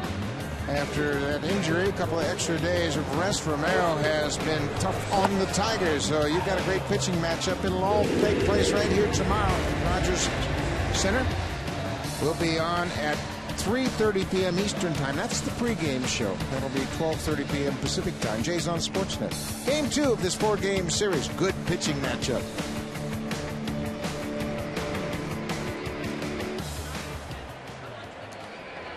Adam Lynn will start things off here in the Blue Jays fifth. Swings at the first pitch and drives it to center field. Austin Jackson coasting back in front of the warning track. 1 out. Boy, every time he swings the bat lately, you think it's going to be something dramatic. He's on everything. Just thinking the same thought. A couple of games back, he had 4 hits and obviously was swinging a great bat. But in yesterday's game against David Price, he picked up just 1 hit. But I was so impressed, maybe more so, in the at-bats he put up against David Price, and now tonight against another left-hander that's eating up left-hand hitters. He's getting some great swings. Juan Rivera's had a good night at the plate. Rivera's average up to 236 with a couple of hits. Shows bunt. Pulls the bat back, takes the ball. Driven in a run, scored a run, and threw out a runner at the plate. Pretty good night. Throw out Brennan Bosch back in the first.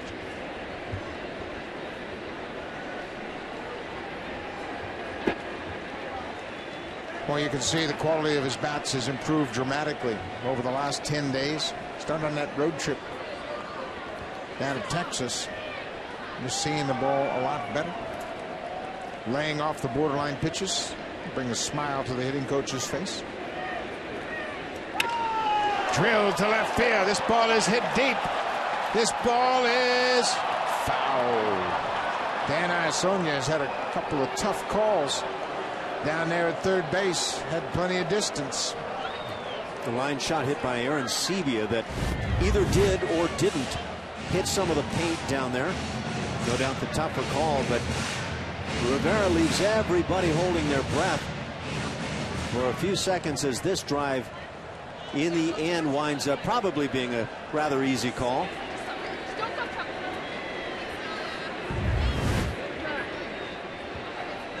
Two balls and a strike. 3-1. Thinking about that first throw out at the plate in the first inning. What a game changer that can be, and probably forgotten by many of the folks here at the ballpark already here this evening. That was the third out of the inning. And if Bosch is safe, Ordonez comes to the plate with a couple on and a run in. You never know what happens at that point. Already down 1-0. And of course we hear stats about the team that scores first wins the majority of the time. 1 run doesn't necessarily stand up, but that could have been a much larger inning. Full count to Rivera. Broken bat. Bat goes into the seats. Ball goes into left. Rivera has a 3-for-3 night. Koch made a pretty good pitch. Well, as the players so often say, the bat dies a hero. And so this one will be put to bed, but it does pick up another hit. And 3 on the night has Juan Rivera, a rather hot hitter. Hopefully everybody in the crowd is okay as that barrel of the bat helicoptered into the seats. Somebody got a souvenir, but it could have been much more serious.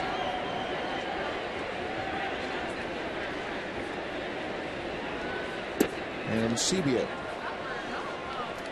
Take a look at the bat once again as the barrel goes over the dugout. Wow. Fortunate. That's a very wicked weapon flying into the seats. No telling where it's going to end up. Looks like everybody's okay. Looked like nobody wanted it. It was broken.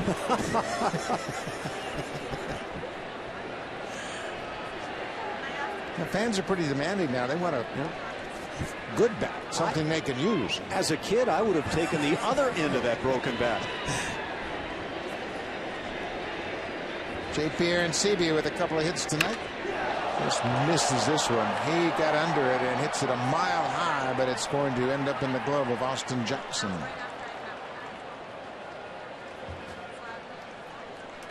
Jesse Litsch has set a new career high in strikeouts through 5 innings, and you can see that's it. Jesse can't strike out anymore. They don't have any more paper, and they can't spell. You gotta come prepared. Jesse doesn't care. Well, Jesse's never had a 9 strikeout game before, so the guy said, hey, we'll take 10 pieces of paper, we'll be fine.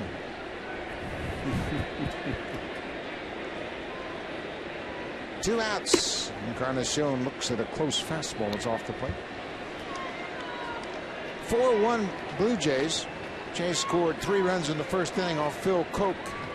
Added a single run in the third, and the Tigers got on the board in the top of the 4th. Fly ball center field. Jackson now going back. A step onto the warning track, but he hauls it in. 3 fly balls to center field. Around a single by Rivera. Jesse Litsch set for the 6th.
Proven to be costly for him. Jesse, on the other hand, is about a 50-50 strikeout to ball. How far can Jesse go now as he tries for a new career high in strikeouts? 87 pitches coming into this inning. Just 66 needed by Phil Koch. Koch's throwing a lot more strikes than Litsch, but he's on the wrong side of a 4-1 game. So it'll be 3, 4, and 5 here in the 6th inning for the Tigers. Bosch, Cabrera, and Martinez. Popped up. Escobar out. Rivera there to make the catch. 1 pitch, 1 out here in the 6th.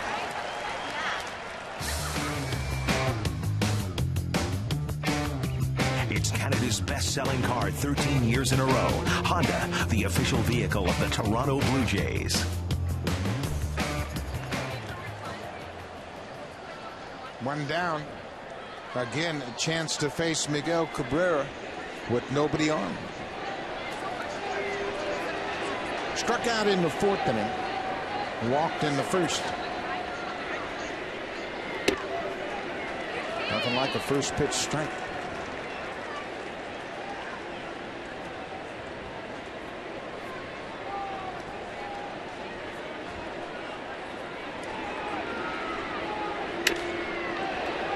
Fly ball left field. Rivera got a late break on the warning track at the wall, makes the catch. Now, if Rivera picked it up off the bat, Cabrera got under it a bit and didn't have great sound to it off the bat. Didn't have that good sound, you're right. And I was thinking about Cabrera. He's one of those hitters. He's so good he can get tied up a bit. and still hit home runs. And I think for an instant he questioned if he had gotten enough right there, but I think before he'd gotten out of the box, he knew that he hadn't gotten enough. Jesse Litsch wasn't so sure. Jesse Litsch had made a good pitch. He said, I almost gave up a home run on a perfect pitch. What do you got to do to Cabrera? Well, they kept him in the yard. Victor Martinez with 2 outs and nobody on. Good quick outs for Jesse. And this bodes well for that opportunity to work into a 7th inning.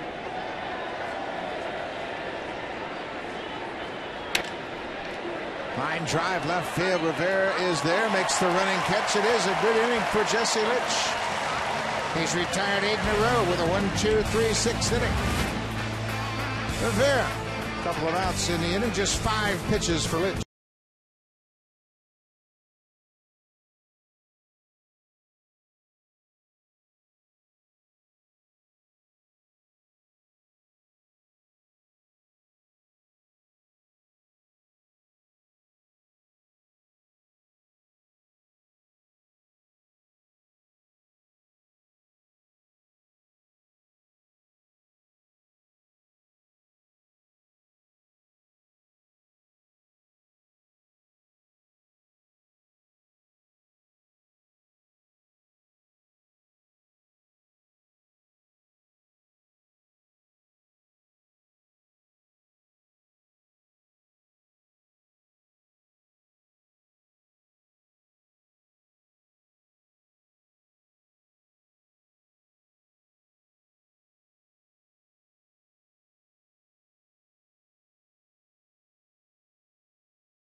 Zone, enjoying those big comfy green chairs in the TD Comfort Zone are individuals from the Sick Kids Foundation. The TD Comfort Zone, courtesy of TD Bank. Getting a front row seat and a good look at Jesse Litsch as he's handling the Detroit Tigers, keeping them to just 3 hits. Litsch has established a new career strikeout high. He's had 9 strikeouts here tonight. Jesse Litsch leads the Tigers 4-1 for the Blue Jays.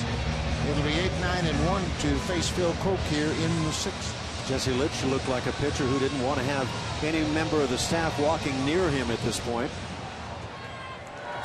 Just took him 5 pitches to retire the Tigers in the 6th.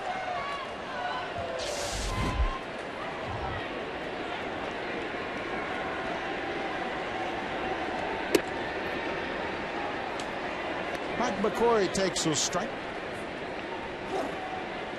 McCoy is 0 for 2 here tonight.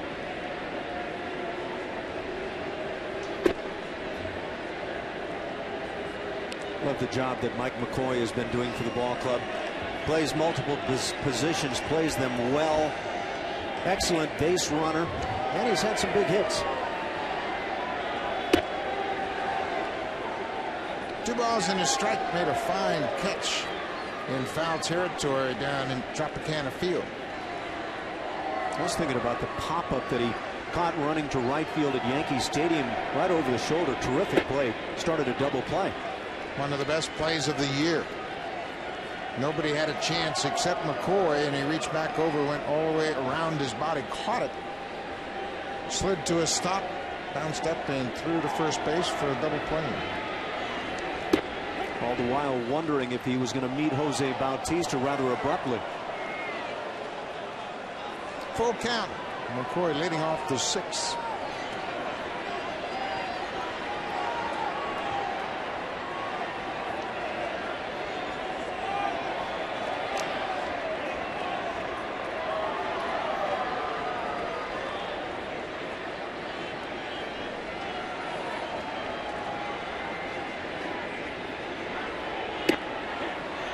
Breaking ball, strike 3. Let's check in with Jamie Campbell for an update.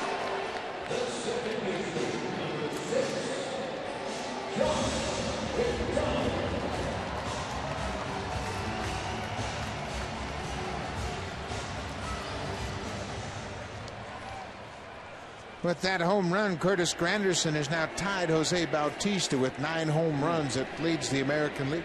You were talking about what an addition he's been to the Yankees, and it plays out here tonight. I doubt that they thought he would be one of the league leaders in home runs at this stage. But at the same time, he is one of those players who brings some great aspects to the game, and that power game is a part of what he does. John McDonald rips it into left field. That'll get down. Bosch over, can't cut it off. Goes all the way to the wall. McDonald is headed for second. And he'll get there with a stand-up double. His second double of the season. Been a little bit of a rough ride of late for Johnny Mac. And this really one of the more aggressive swings we've seen from him, yanking a line shot to left field since he hit that game-winning home run. Jumps on that high fastball, and he's got his mind set on 2 right out of the batter's box. Going to make Brendan Bosch stop him, and he doesn't. A 1-out double back to the top of the order. Davis bunts it, but off the end of the bat, foul.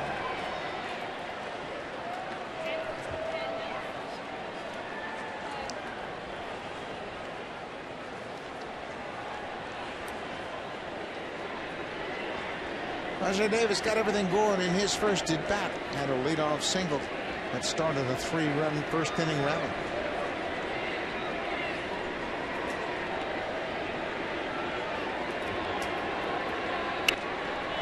Pops this one back over the backstop.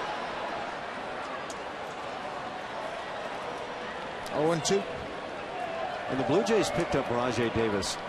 Couldn't help but wonder how the Oakland A's let a guy get away that's not making much money, who hit .280 a year ago and steals 50 bags, plays a fine center field. Kind of a tough gamble on the part of the A's, I would think, and I don't know, how that all plays out, but the type of guy you would think they would want. Big bouncing ball to third. This time Inns throws it to Cabrera. 2 outs. Canada's best-selling car 13 years in a row. Honda, the official vehicle of the Toronto Blue Jays.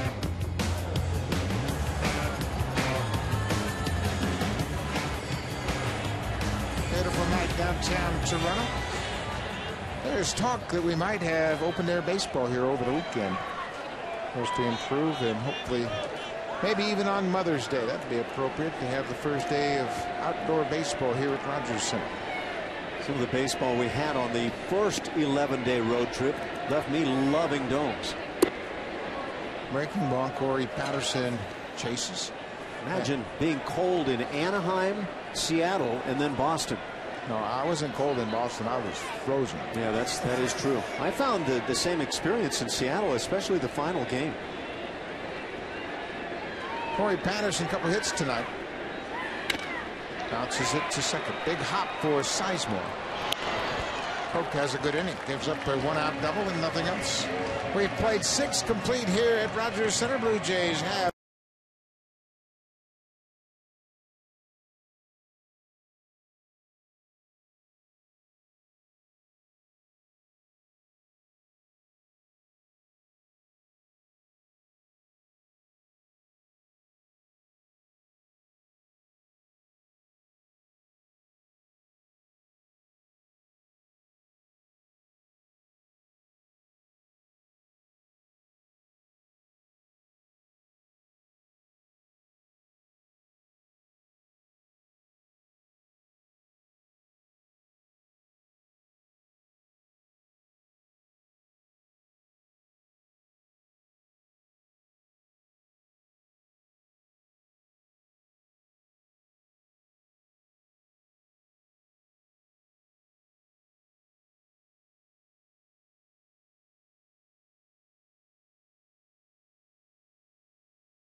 Somebody came prepared.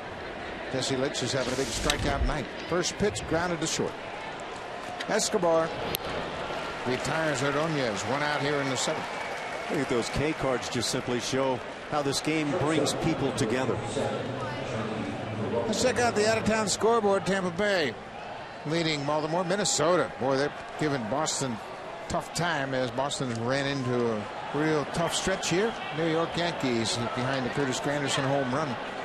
Kansas City, there's that hot team from the Central. Kansas City 17-14 at the start of play. Cleveland will play later on tonight against that hot Angel team. Justin Masterson against Tyler Chatwood in that matchup out in Anaheim. Chicago White Sox, they are in need of some wins, boy. Cincinnati with Joey Votto, 5-4 winners. And a broken bat flare into center field. Johnny Peralta has a base hit. Just the 4th hit for the Tigers. Jesse's been picking up some quick outs of late, but he leaves this little cutter up, breaks the bat, but oftentimes those bats, as they shatter, will dunk into shallow outfield positions. Well, that's going to be it for Jesse Litsch. A very good night for Litsch. He was able to shut down the Tigers on a single run, just 4 hits. The runner is his responsibility at first base, and he'll leave to a nice round of applause here at Dodgers Center. Good job by Jesse Litsch. He'll turn it over the bullpen, trying to protect his 4-run lead.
For Cliff Lee, and he trails 3-0. Look at that matchup. Atlanta 18-15, 4.5 back of Philadelphia. That's got to hurt, having that kind of stuff and trailing, huh? 16 strikeouts. And people say baseball is boring. You never know what you're going to see at a ball game. Derek Lowe takes a no-hitter into the 7th. Jason Frazier comes on in relief of Jesse Litsch. Runner at first base, 1 out. Frazier had a great road trip, worked in 4 ball games. Threw a lot of strikes just like that. He pitched 4 2/3 innings on the road trip, allowed just 2 hits. Walked a couple of batters, didn't give up an earned run, didn't give up a run. And he was very efficient, threw just 14.8 pitches per inning. Slows the game down a bit, but I'll tell you what, he has been a very nice, steady, consistent performer for the Blue Jays. Looking back at Cliff Lee and some of the outings this year, quite a 3-game stretch of starts, striking out 12 on the 14th of April. A strike from Frazier. Then he comes back in his next start at the Brewers and strikes out 1. follows that by striking out 12 more at Arizona. He's had 3 double-digit strikeout games prior to tonight's 16. Hard to imagine 16 was the Philly record set by Steve Carlton. All the great starters they've had there over the years. Carlton, to me, a guy that would strike out a ton. Cliff Lee is more of a ground ball type pitcher. Johnny Peralta with a broken bat base hit into center. Came with 1 out. Tigers trying to come back here. They trail by 3.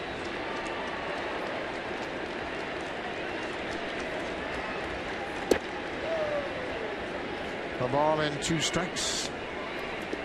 When you talk about the makeup of the bullpen, and Jason Frazier has done a heck of a job now. He's coming in 7th, 8th, and 9th inning. Right now trying to save this run for Jesse Litsch. Ricky Romero will go to the mound tomorrow. He'll take on Justin Verlander and the Tigers. That'll be a 4:07 start.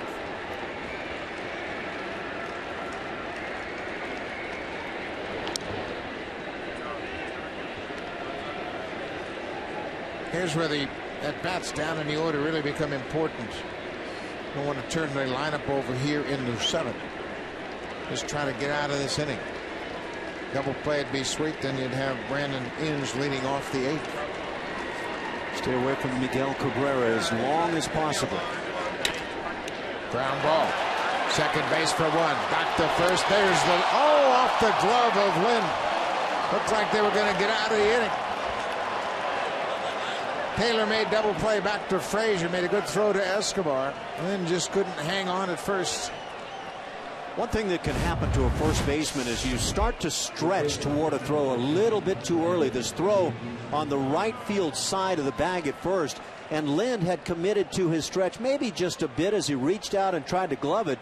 Comes up empty. It's not even like it went in and out. Well, yes, it did go in and out of the glove with a second look.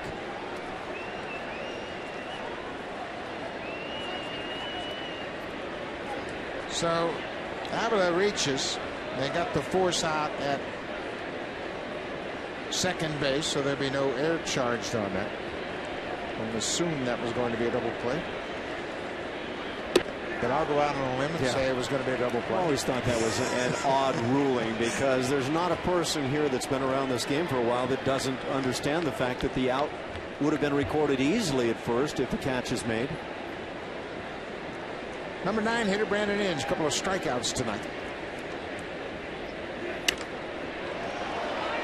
Well, it's been a struggle for Inge, and he finds himself in a hole. It seems like when you get into one of these ruts, every time you look up, it's 0-2. Feels that way, and I'm sure you had at bats where you walk back to the dugout while you're in the midst of a struggle, and you feel like you never saw a pitch over the heart of the plate. Everything was on the black edges.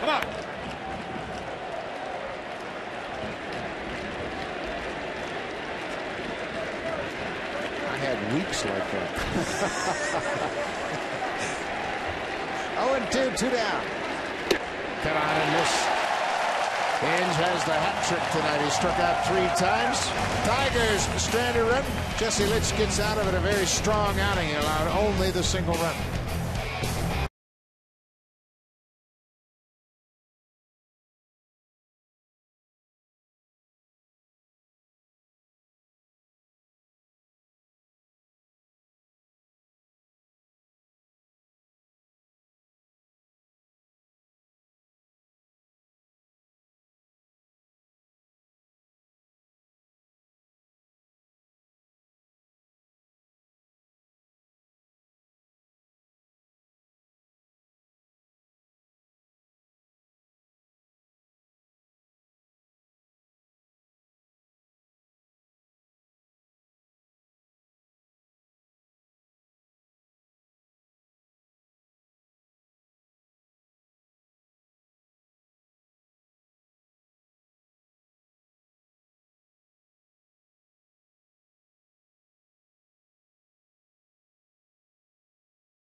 He struck out 9 and held the Tigers to just 4 hits.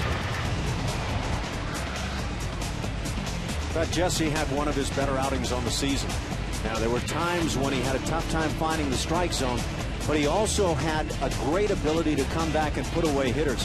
So you really have to applaud Jesse with that new career high in strikeouts, and he does it on a night where he gives his team a great shot to win. 3 times tonight he had a 1-2-3 inning, and that certainly will get you deeper into the ball game. Brian Villarreal comes on to pitch. Villarreal has dealt with some injuries throughout his career. He had shoulder surgery in 2007.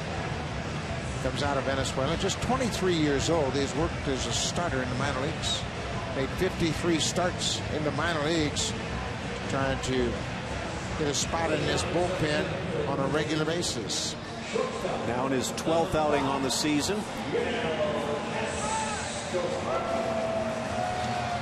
Jim Leyland got a pretty good start from Phil Koch. He goes 6 innings and around 4 earned runs, 11 hits, and there were an awful lot of ground ball hits in that mix.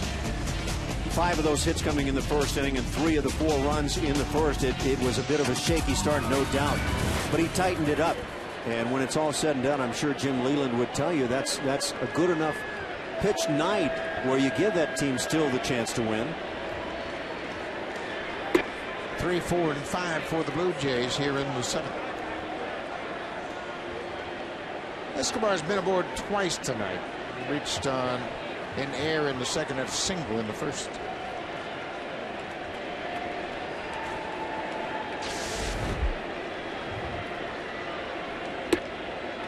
Hard slider upstairs, a ball on a strike. It would appear just a moment ago that the droids are big Blue Jays fans. There they are. Those are not cheap seats.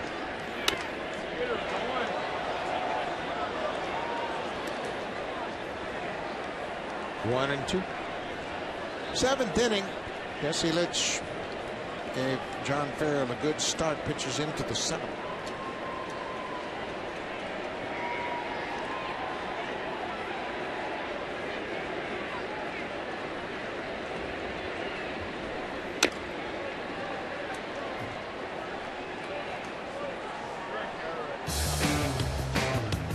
It's Canada's best-selling car 13 years in a row. Honda, the official vehicle of the Toronto Blue Jays.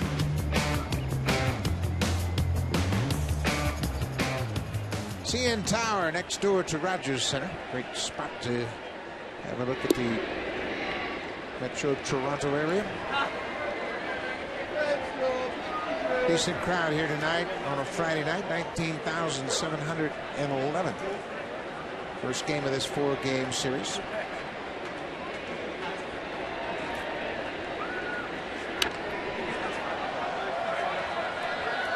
John Roush loosening up down in the Blue Jays bullpen as if he were going to come in for the 8th inning. Frank Francisco saved the game on Wednesday. John Farrell has said he's not going to name one or the other the closer. He's just going to look at the matchups and see where they are as to how he uses Francisco and Roush. You know, John Roush wasn't overly happy last year in Minnesota when he lost his closing role. Felt he had done a nice job saving games for the Minnesota Twins. But there come times when you feel like you strengthen your bullpen in a different direction, and have to see how John is able to handle this. John Roush filled in for Joe Nathan for the Twins at the start of the season. Nathan was lost to elbow surgery. The bullpen has been great. Opponents' batting average, look how far they are ahead of Tampa Bay. Cleveland's had a good run. Detroit struggling in their bullpen, but now with Francisco coming back and gaining his velocity again, interesting to see how they close out games. Sharply hit, but right to the shortstop.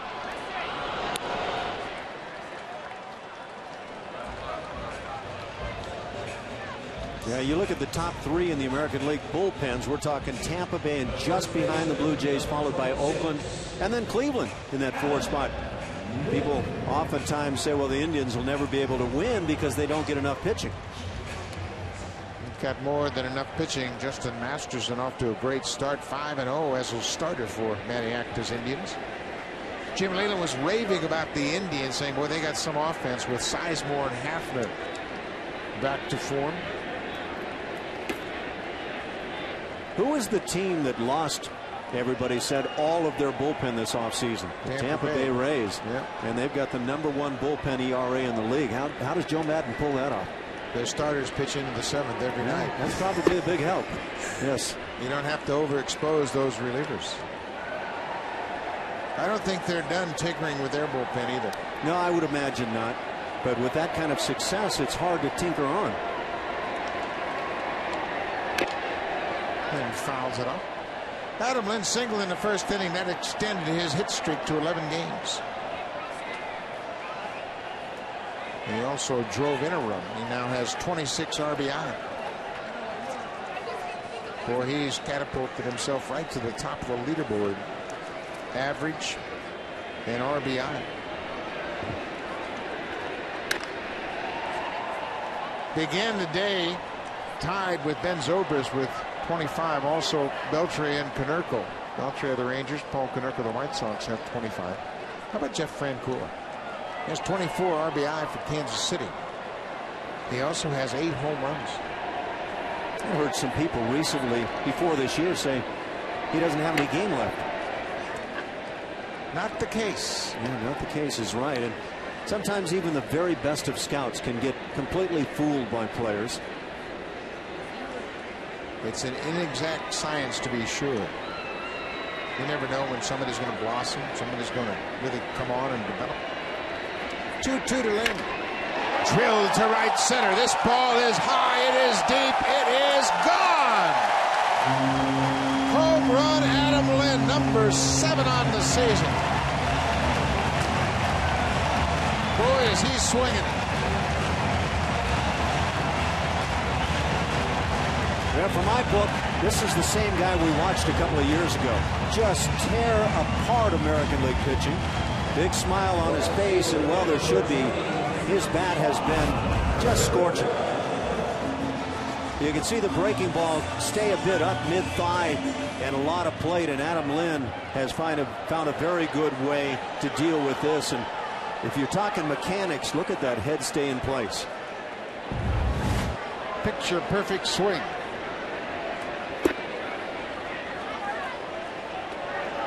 Boy, he is in a groove. Don't talk to him. Don't talk mechanics. He's using the old Rocky Bridges theory of hitting. See ball, swing back, hit ball, and run down to first base. Bounce back to the mound. There we are. Has it? 2 outs. Played on an Astros team that had Yogi Berra for a number of years as a coach. And what a great guy, #1. He's not the funny character that people think he is. He's a sincere, genuine, sweet man. But you'd ask Yogi about hitting, and he'd say, well, I just used to see the ball and hit it. And you simplify things, and sometimes it works out. There's so much information available that sometimes hitters get overloaded. J.P. Arancibia has had a good night at the plate. He's 2 for 3, driven in a pair of runs. He now has 11 RBI. Average sits at 266 for the rookie catcher. Drilled to center field. Austin Jackson turns with his back to the infield. Now he squares around and hauls it in right on the warning track. Arancibia has been on everything he swung at tonight, but not as good as Adam Lynn. A breaking ball stays over the plate. He goes deep.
brunch, then come to a ball game. For ticket information, call the Blue Jays at 416-341-1234. Log on to BlueJays.com, or you can stop by most Rogers Plus locations. John Roush comes in to work the 8th inning. Roush pitched in 3 ball games on the road trip. He suffered his first blown save of the season and was charged with a loss in that series opener at Tampa Bay. On here trying to get through the 8th inning. It'll be top of the order. Jackson, Sizemore, and Brennan Bosch against John Roush.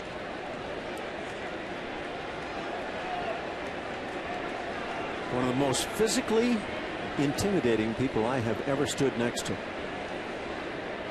Pinch hitter is Don Kelly, heading for Austin Jackson. He dwarfs you with height, does John Roush, but also with just overall body mass. He is a big man.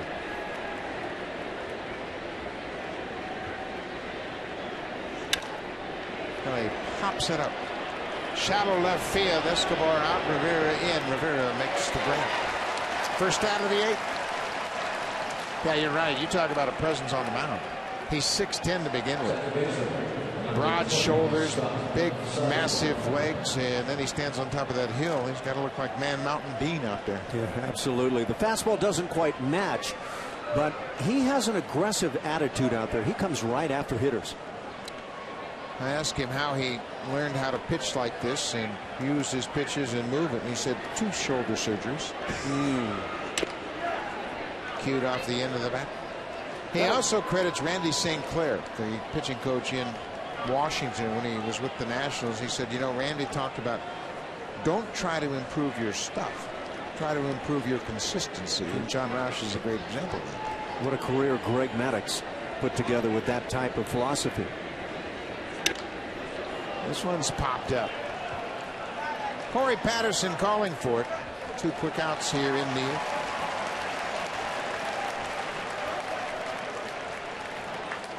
More baseball here on Rogers Sportsnet. After this ball game, the Chicago White Sox will take on the Seattle Mariners. White Sox will send to the mound Philip Humber against big Felix Hernandez, and Seattle has played awfully well. Tonight, 10 p.m. Eastern Time, 7 p.m. Pacific Time. More MLB on Sportsnet. It'll be Sportsnet West and Sportsnet Pacific.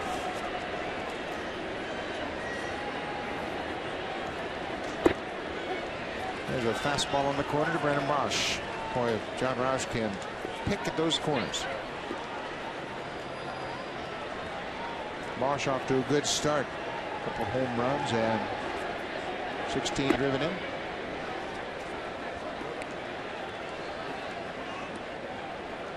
John Roush has been a very good influence in that bullpen as well. He's had a particularly positive impact on Mark Sepchinski.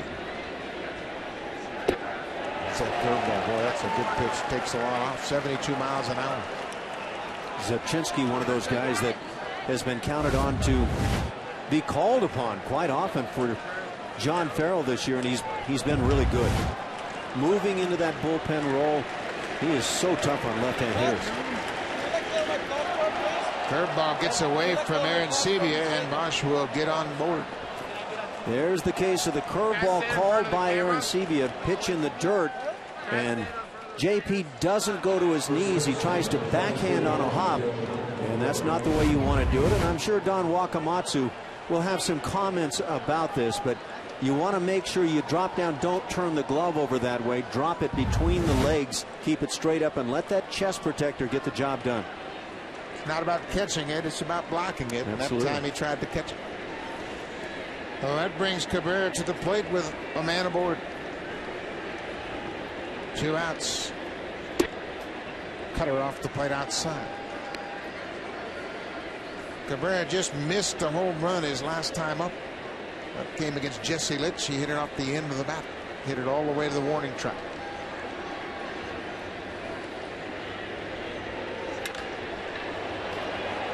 High to center. Plenty of room for Patterson. John Roush has a good inning. We have played 7.5 here at Rogers Center. It's 5-1 Blue Jays. Now it's time for an update. Let's check in with Jamie Campbell in the Blackberry Broadcast Studio.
Another first only from Rogers. Yeah, this line drive, I think the Tigers thought they had jumped on top 1-0. It is not the best throw you'll ever see. You can see a little bit of a problem with the exchange, but what a play in the end by J.P. Arancibia, who gets high fives, as does Juan Rivera. Key play in this ballgame. Blue Jays would cut down Marsh at the plate. They would then score 3 runs in their half of the first, and they've never looked back. It's 5-1 now as John Roush has a good inning.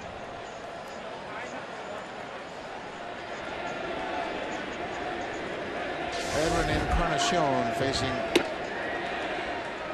Banyan Villarreal.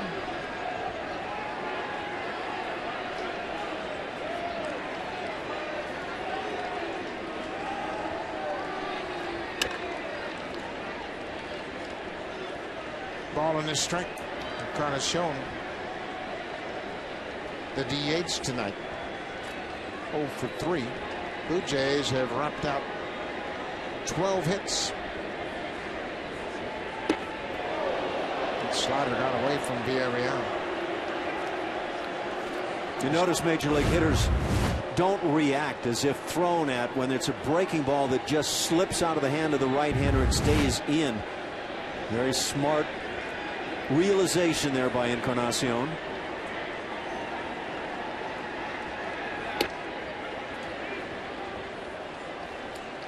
Two and two. Frank Francisco loosening up. We mentioned he picked up the save on Wednesday night in St. Petersburg. 2-2, drilled into center. That'll get down for a base hit. Encarnacion, first hit of the night, 13th for the Jays. Looked like Edwin got a pitch up.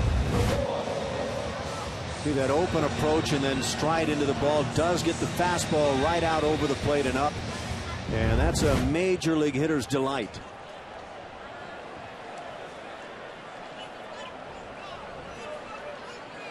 Mike McCoy looking to get into the act.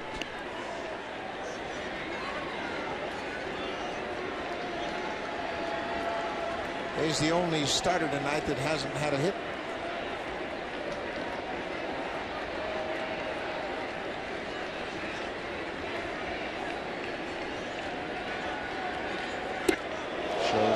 Has to jump out of the way. I've seen an oddity with Mike McCoy recently where he has on a number of occasions and earlier in tonight's game turned to bunt to pick up that bunt for a hit, as he does right here, and then wisely spins out of there, but then pulls the bat back and has strikes called. And as a hitter, if you're going to get a strike and you're going to try to bunt, you want to take advantage of any strike you get. It's almost as if he's trying to force the pitcher into throwing a ball. Either that or draw the corner infielders in and then take advantage. He's got Inge in front of the bag at third. Goes too far. But you put yourself in that hole in doing so if you really don't have the intent to bunt. And at times I have the impression that with that speed and the style of game of Mike McCoy, he really does want to lay down the bunt for the hit. Ball on the strike, nobody out here in the bottom of the 8th inning. Blue Jays have put the hit and run on a couple times tonight. Early in the game, in the first inning, they used it. And that sparked that 3-run first. To perfection. There's a bunt. Cabrera will field it. Does it. By the time he recovers, it's too late. Well, there's that bunt by McCoy. At a minimum, that was going to move the base runner up 90 feet. And I think that's the thought process. He might have bunted a ball in this instance, maybe listening as we have spelled out what's been going on of late, and this ball bunted rather sharply. But with that speed, he can make this work. And like you say, even if you wind up being out, you move the runner, and the Blue Jays would love to tack on one more here late in the game. I don't know if anybody was going to get to first base. Sizemore trying to get there from second. Cabrera boots it by the time he recovers. McCoy is past the bag. It scored a base hit. Yeah, and I think that's fair based on what you size up right there. Sizemore has a long ways to come to get to the bag, and that's an awfully tough play even if you make it perfectly. Jim Leyland out with a defensive message to his pitcher in the infield. They expect John McDonald to bunt here. Cabrera fielded that last bunt. McCoy put down the beauty. He is rewarded. Now everyone in the lineup has a base hit tonight. So McDonald with a long look down at third to Brian Butterfield. Inge is in front of the bag at third. He expects a bunt, as does Cabrera at first. Blue Jays lead by 4.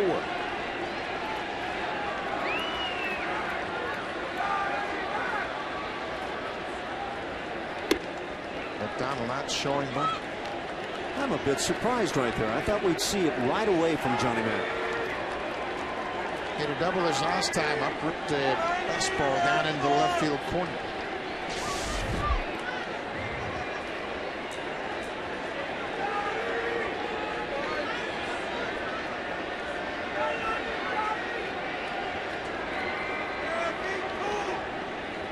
Swinging away. Ball on the strike. Yeah, maybe John Farrell has passed on the word. Sometimes as hitters leave the on-deck circle, the skip will whistle real quickly and just pass on a word. Hey, swing the bat.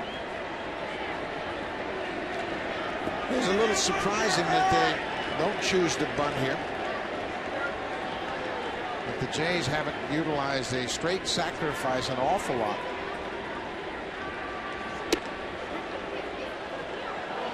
Caught the inside corner. McDonald wasn't so sure about that. It's actually these Tigers that are among the leaders in sacrifice bunts on the season. Blue Jays have used the safety squeeze a few times, but only 3 straight sacrifice bunts. I don't think we've seen one where the runner's been coming right away on a squeeze. 1-2 to McDonald. Nobody out. Runners at first and second.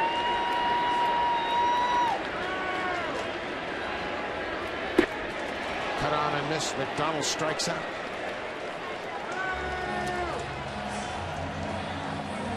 First strikeout for Villarreal. Big hanger right here as Johnny Mac unable to come up with anything. It was really the second strike, the fastball down around the knees, that might have been the real hittable pitch.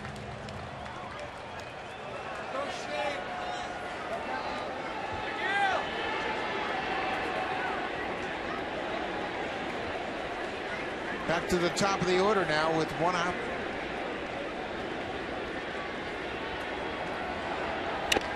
Davis bounces it to first. Cabrera will go to the bag. The runners will move up. 2 outs.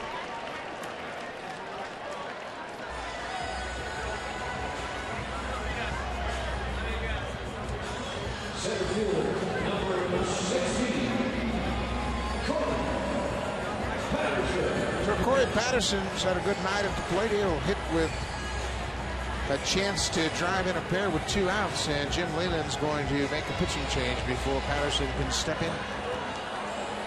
Leyland's out. Second time this inning. Got a couple of left-handers down in their bullpen.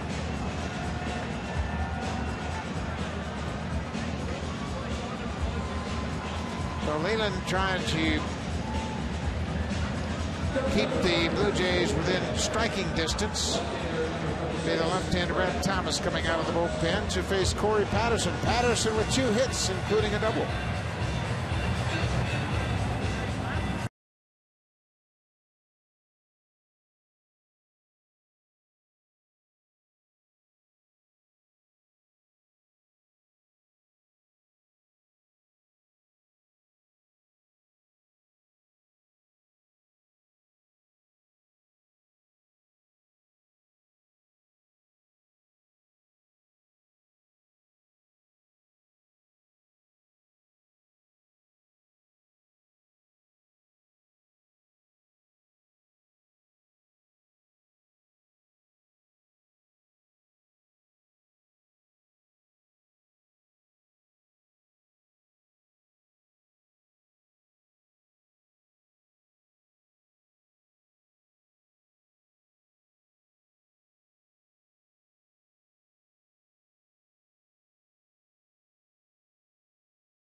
time, 12:30 p.m. Pacific time. That's the pregame show, but what a pitching matchup. Ricky Romero for the Blue Jays goes up against Justin Verlander for the Tigers. It'll be right here on Rogers Sportsnet.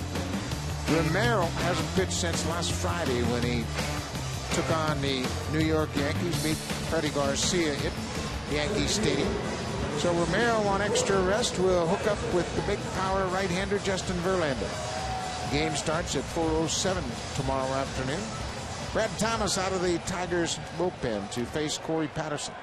Brad Thomas has had a tough time getting left-handed bats out this year. They're hitting .438 against him, so maybe Jim Leyland trying to induce some confidence for his lefty.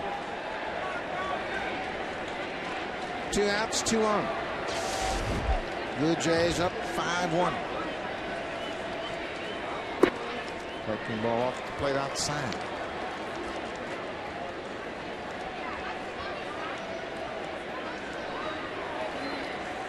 Corey Patterson, both of his hits tonight against the left-hander.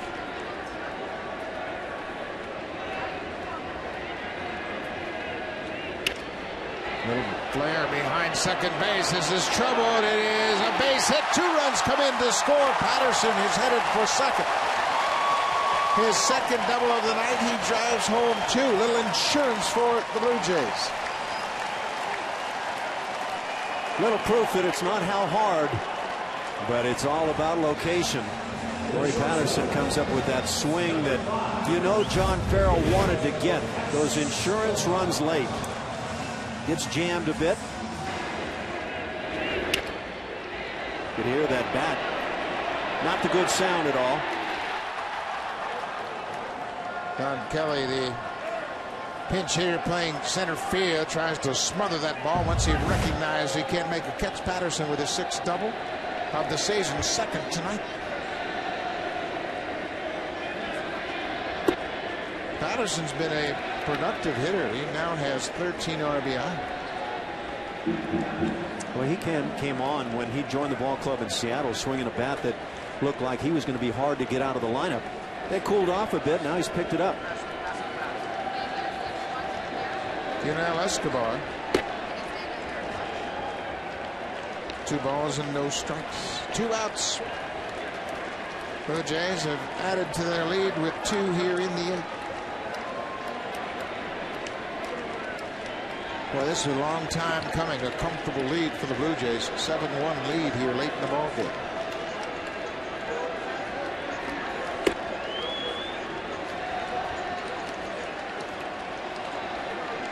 $15 hits for the Jays tonight. What a different look for John Farrell.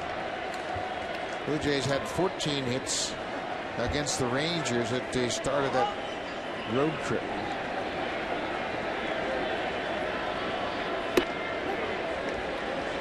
That was a tough night when they lost 7-6 on Wednesday in Arlington.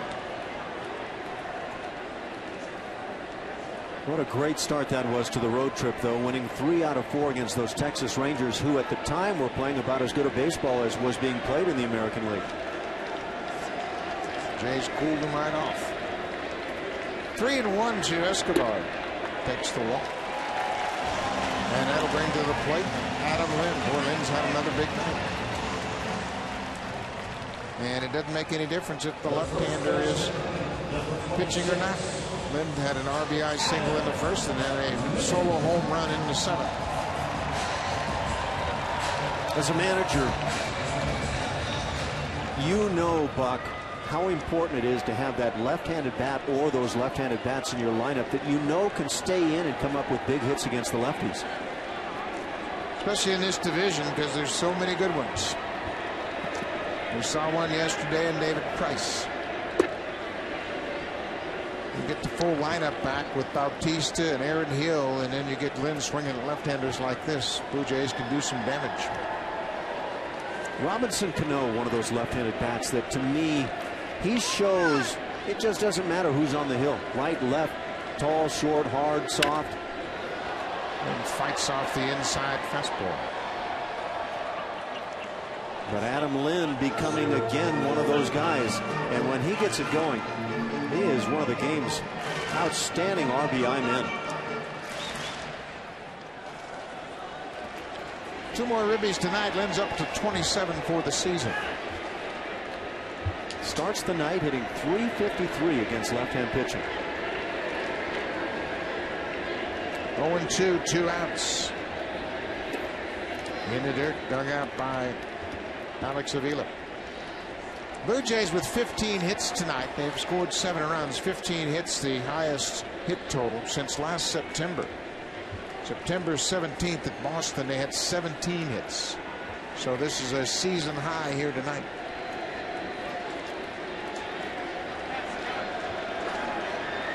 The Jays had 5 hits yesterday afternoon in Tampa Bay. A good job by Avila there, digging that breaking ball out of the dirt. That's the example you were talking about, using his body to corral the breaking pitch. Now you watch Avila slide to his left right here. And this is really tough. It's one of those that you have so much movement as a catcher. It's very tough to just square up and get both knees down. You do everything you can to throw that chest protector in front. And Avila gets it done beautifully.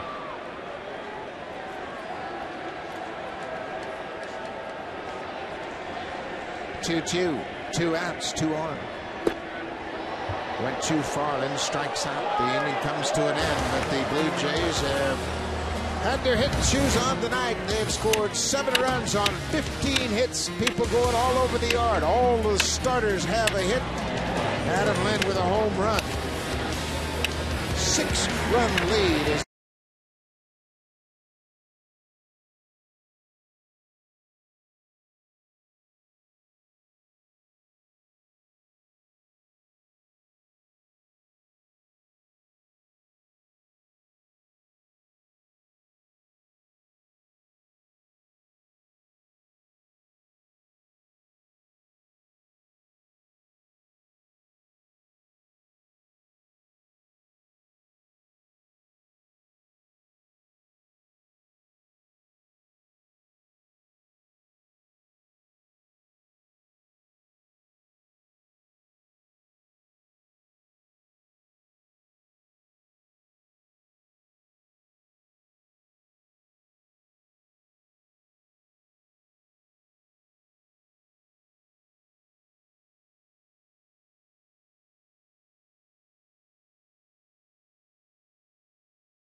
has pitched very well, and he's had a good run here over this last 10-game road trip. The Blue Jays are back home, Alan. We talked about the importance of the Blue Jays getting back home, developing some momentum, and closing in on that 500 mark. It looks like it's a good place for them to start right here. When you want to start momentum, it's nice to win that first ball game and do it with a big offense. We always talk about it starts with good pitching. Jesse Litsch, good tonight. And maybe the good pitching started with a fine defensive play from Rivera and Aaron Sebia back in the first inning. They threw out Brennan Bosch at the plate. That ended the first inning. The Blue Jays would come back and score 3 runs on 5 hits in their half of the first inning, and pretty much after that it was all Jesse Litsch. Victor Martinez late on the first pitch fouls it out of play. Jesse Litsch tonight went 6 1/3. He struck out a career high 9 and was able to avoid the impact of 3 walks, but boy, he was good. Used his fastball very effectively. Pitched into the 7th. Frazier, Roush, and now Camp out of the Blue Jays bullpen.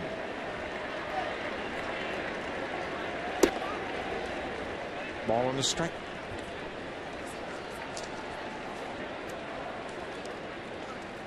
Sean Camp has been one of the rocks in this bullpen.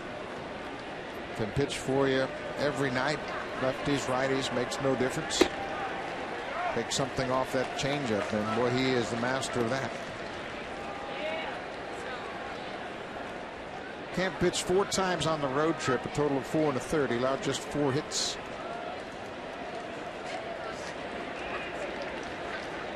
He didn't walk a batter in those 4 appearances.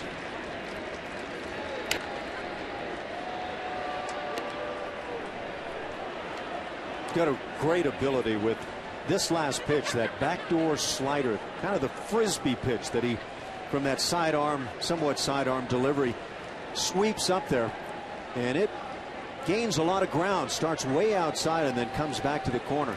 He's got a very nice assortment.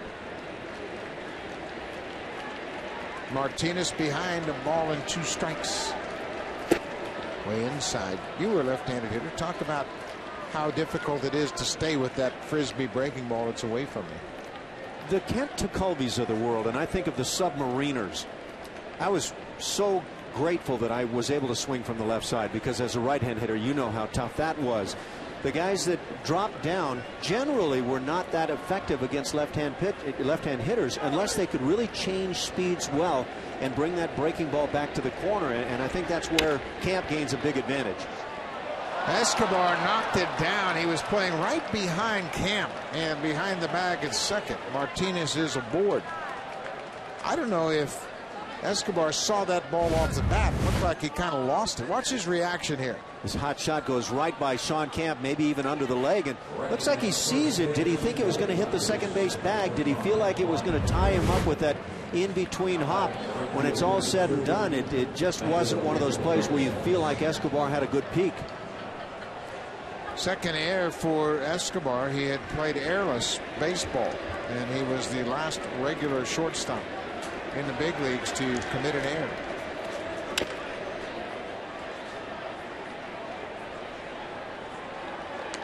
And he's looked like it. Tell you what, watching Escobar play night in, night out, not sure there's another guy that I would take in the American League given the chance to start a selection of teams as a shortstop. Junel Escobar is so talented. Pinch runner at first base is Ryan Rayburn. Lined into right field. Davis makes the catch and looks at first base, but Rayburn is back. Has Jose Bautista been in right field tonight? You think we might have seen him air one out? Yeah, he'd have been a little more used to doing that. Speaking of Bautista, it's going to be a big weekend here over the 4-game series. Ricky Romero goes tomorrow. We mentioned that matchup, Romero and Verlander. On Sunday, there's a possibility we will see Jose Bautista and Aaron Hill back in the lineup. And then just to wrap up a good weekend, Brandon Morrow will go to the mound against Max Scherzer. You talk about another power pitching matchup. Scherzer is 5-0. Brandon Morrow will be looking for his second consecutive win. Yeah, if I'm Max Scherzer, as good as he's been, I'm not sure I'm going to try to match power for power with Brandon Morrow. Morrow was throwing 98 down at Tropicana Field, and I checked with some of the scouts that are here tonight that were in Tropicana Field. That's what they had them on his gun. On every gun then. Yep. And it was an easy 98. There's Scherzer. What a start he's off to, and just to his left, Verlander. Pretty good combination. I'll take that 1-2 punch. Verlander's still not what you call an old guy, and it feels like he's been around a long time in that Tigers rotation. Bouncing ball into center field. Peralta has his second hit of the night. So 2 on 1 out here in the 9th inning. Those 2 runs in the bottom of the 8th make it a little more comfortable now. Does it ever? You know that John Farrell wanted that insurance, and one way you can tell is by the way Jim Leland didn't want to give it up, turning to the bullpen, bringing on the lefty to force the difficulties for left-handed bats. Those runs are key. Right after this ball game, stay tuned for Connected, and they'll give you some highlights. Jaime Garcia of the Cardinals is throwing a no-hitter. Already had 1 no-hitter this season. Francisco Liriano. Alex Avila, the catcher, cuts on the first pitch. Yeah, they're in the bottom of the 7th inning in St. Louis. We have confirmed now that indeed it's a perfect game for Garcia. 8 strikeouts, and he's only needed 75 pitches to get to that point, so he should be ready to go for 8 and 9 given the chance.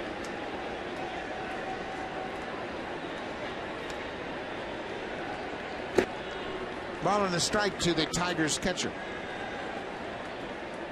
They are in the ninth. Sean Kemp trying to close it out. Jesse Litsch looking for his third win of the season. And Litsch was good tonight. Well, the Blue Jays have had a knack for winning the first games of series this year.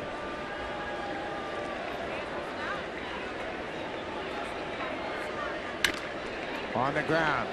Lynn bobbles it. He'll go to first. Kemp is covering, and the second time tonight, Adam Lynn's had a little trouble with a possible double play ball. So he gets it out. That's all you need here in the ninth. Now there are 2 outs. Tigers down to their final out. And this ball was hit sharply. And with that catcher at the plate, you figure with a sharply hit ground ball to an infielder, you have a great shot at getting the double play. We mentioned early in the ballgame that Adam Lynn he's looked like a fine first baseman on the year. So to see him have any struggles at all, that's been rare. Brandon Inge has had a tough night. He struck out 3 times. He's driven this ball to center over the head of Corey Patterson off the wall, and 2 runs will come in to score. Inge delivers a 2-out, 2-run double to center. And again, those insurance runs in the bottom half of the 8th make it a much better situation for the Jays here in the ninth. Unearned runs due to the error committed by Escobar here in the inning, but as well, if Adam Lynn can field the previously hit ground ball to first base cleanly and get the double play, Kemp gets out. And that's just nice work there by Brandon Inge, who, as we've talked about, has struggled really terribly here early in the season. Don Kelly, with his second at bat of the night, came on as a pinch hitter in the 8th inning. He flied out.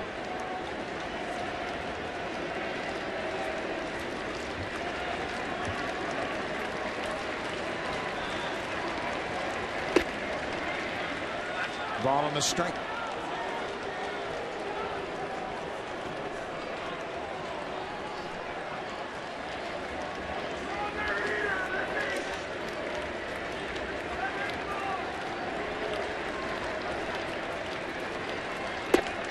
Off the plate.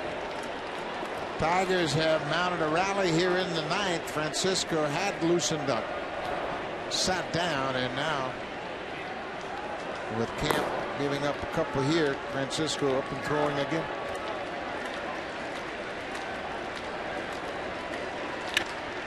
That's a base hit into right field, right at Davis, and Inge will stop at third. Well, how many times do you see that leadoff error lead to runs late in the ball game? Never want to give the opposition more outs than are needed, and the Blue Jays potentially giving up a couple here in the inning. One more hitter comes to the plate, and you've got a potential tying run at the plate. Yeah, and you don't want to go any further in this lineup. Getting perilously close to that Miguel Cabrera fella. Yeah, that's the name you always have in your mind when you're facing the Tigers. Now, Scott Sizemore has been held hitless. He's 0 for 3 with a walk.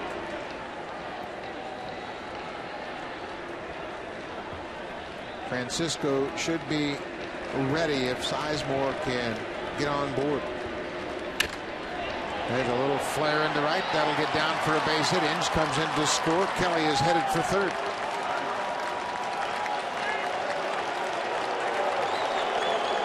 Well, it's imploded here in the inning for Sean Kemp. Not all his doing, for sure. Well, it's a very freewheeling Tiger team here in the ninth. They were down by 6. They've scored 3 in the inning, and now John Farrell has called down to the bullpen. The air to the leadoff batter opened up the floodgates. Sean Kemp could have been out of the inning. And now you'll turn things over to Frank Francisco, coming on in a save situation, looking for number 2.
It'll be another Junior Jays Saturday. It'll take place tomorrow at 4:07 p.m. Again, it's the Detroit Tigers. Kids 14 and under receive 50% off tickets to all Saturday home games. 200 outfield and 500 level seats only. For more information, call 416-341-1234. Log on to BlueJays.com, or you can stop by most Rogers Plus locations. Always a great atmosphere on a Junior Jays Saturday. Frank Francisco on in this save situation. The Tigers with a late rally with 2 outs in the ninth. Francisco comes out of the pen. That previous save picked up by Francisco. It didn't go down easy in the ninth inning, and with the left-hand hitting Bosch at the plate, makes you wonder, is Zepchinski a name that was considered in this situation? Don Kelly's at third. He's singled. Scott Sizemore drove in a run. He singled into center field, and now Brennan Bosch is the only man that separates the Blue Jays from Miguel Cabrera. 2 outs, ninth inning. Cabrera on deck. He's hitless in 3 official at-bats. First pitch strike.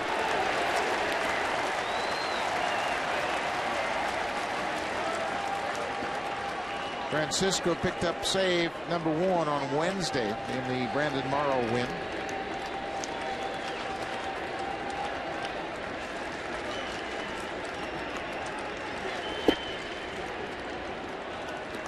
Aaron Sebia kind of got crossed up on that pitch, kind of handcuffed him. Change up there from Francisco, or splitter, and maybe Aaron Sebia thinking, well, I better get down and block this time. If the pitch is in the dirt, sometimes that pitch will float through the air and not drop as much as you think. 1-1 to Bosch. Broken bat liner right to the second baseman. The Blue Jays will win it, and they'll leave Cabrera on the on-deck circle. Francisco comes on, retires the only batter he faced here in the ninth inning. He picks up his save, the second one of the season. Jesse Litsch wins for the 3rd time. Blue Jays win the opener 7-4. Stay tuned for Connected. Ivanka Osman and Damian Goddard will bring you up to date on everything in the sports world.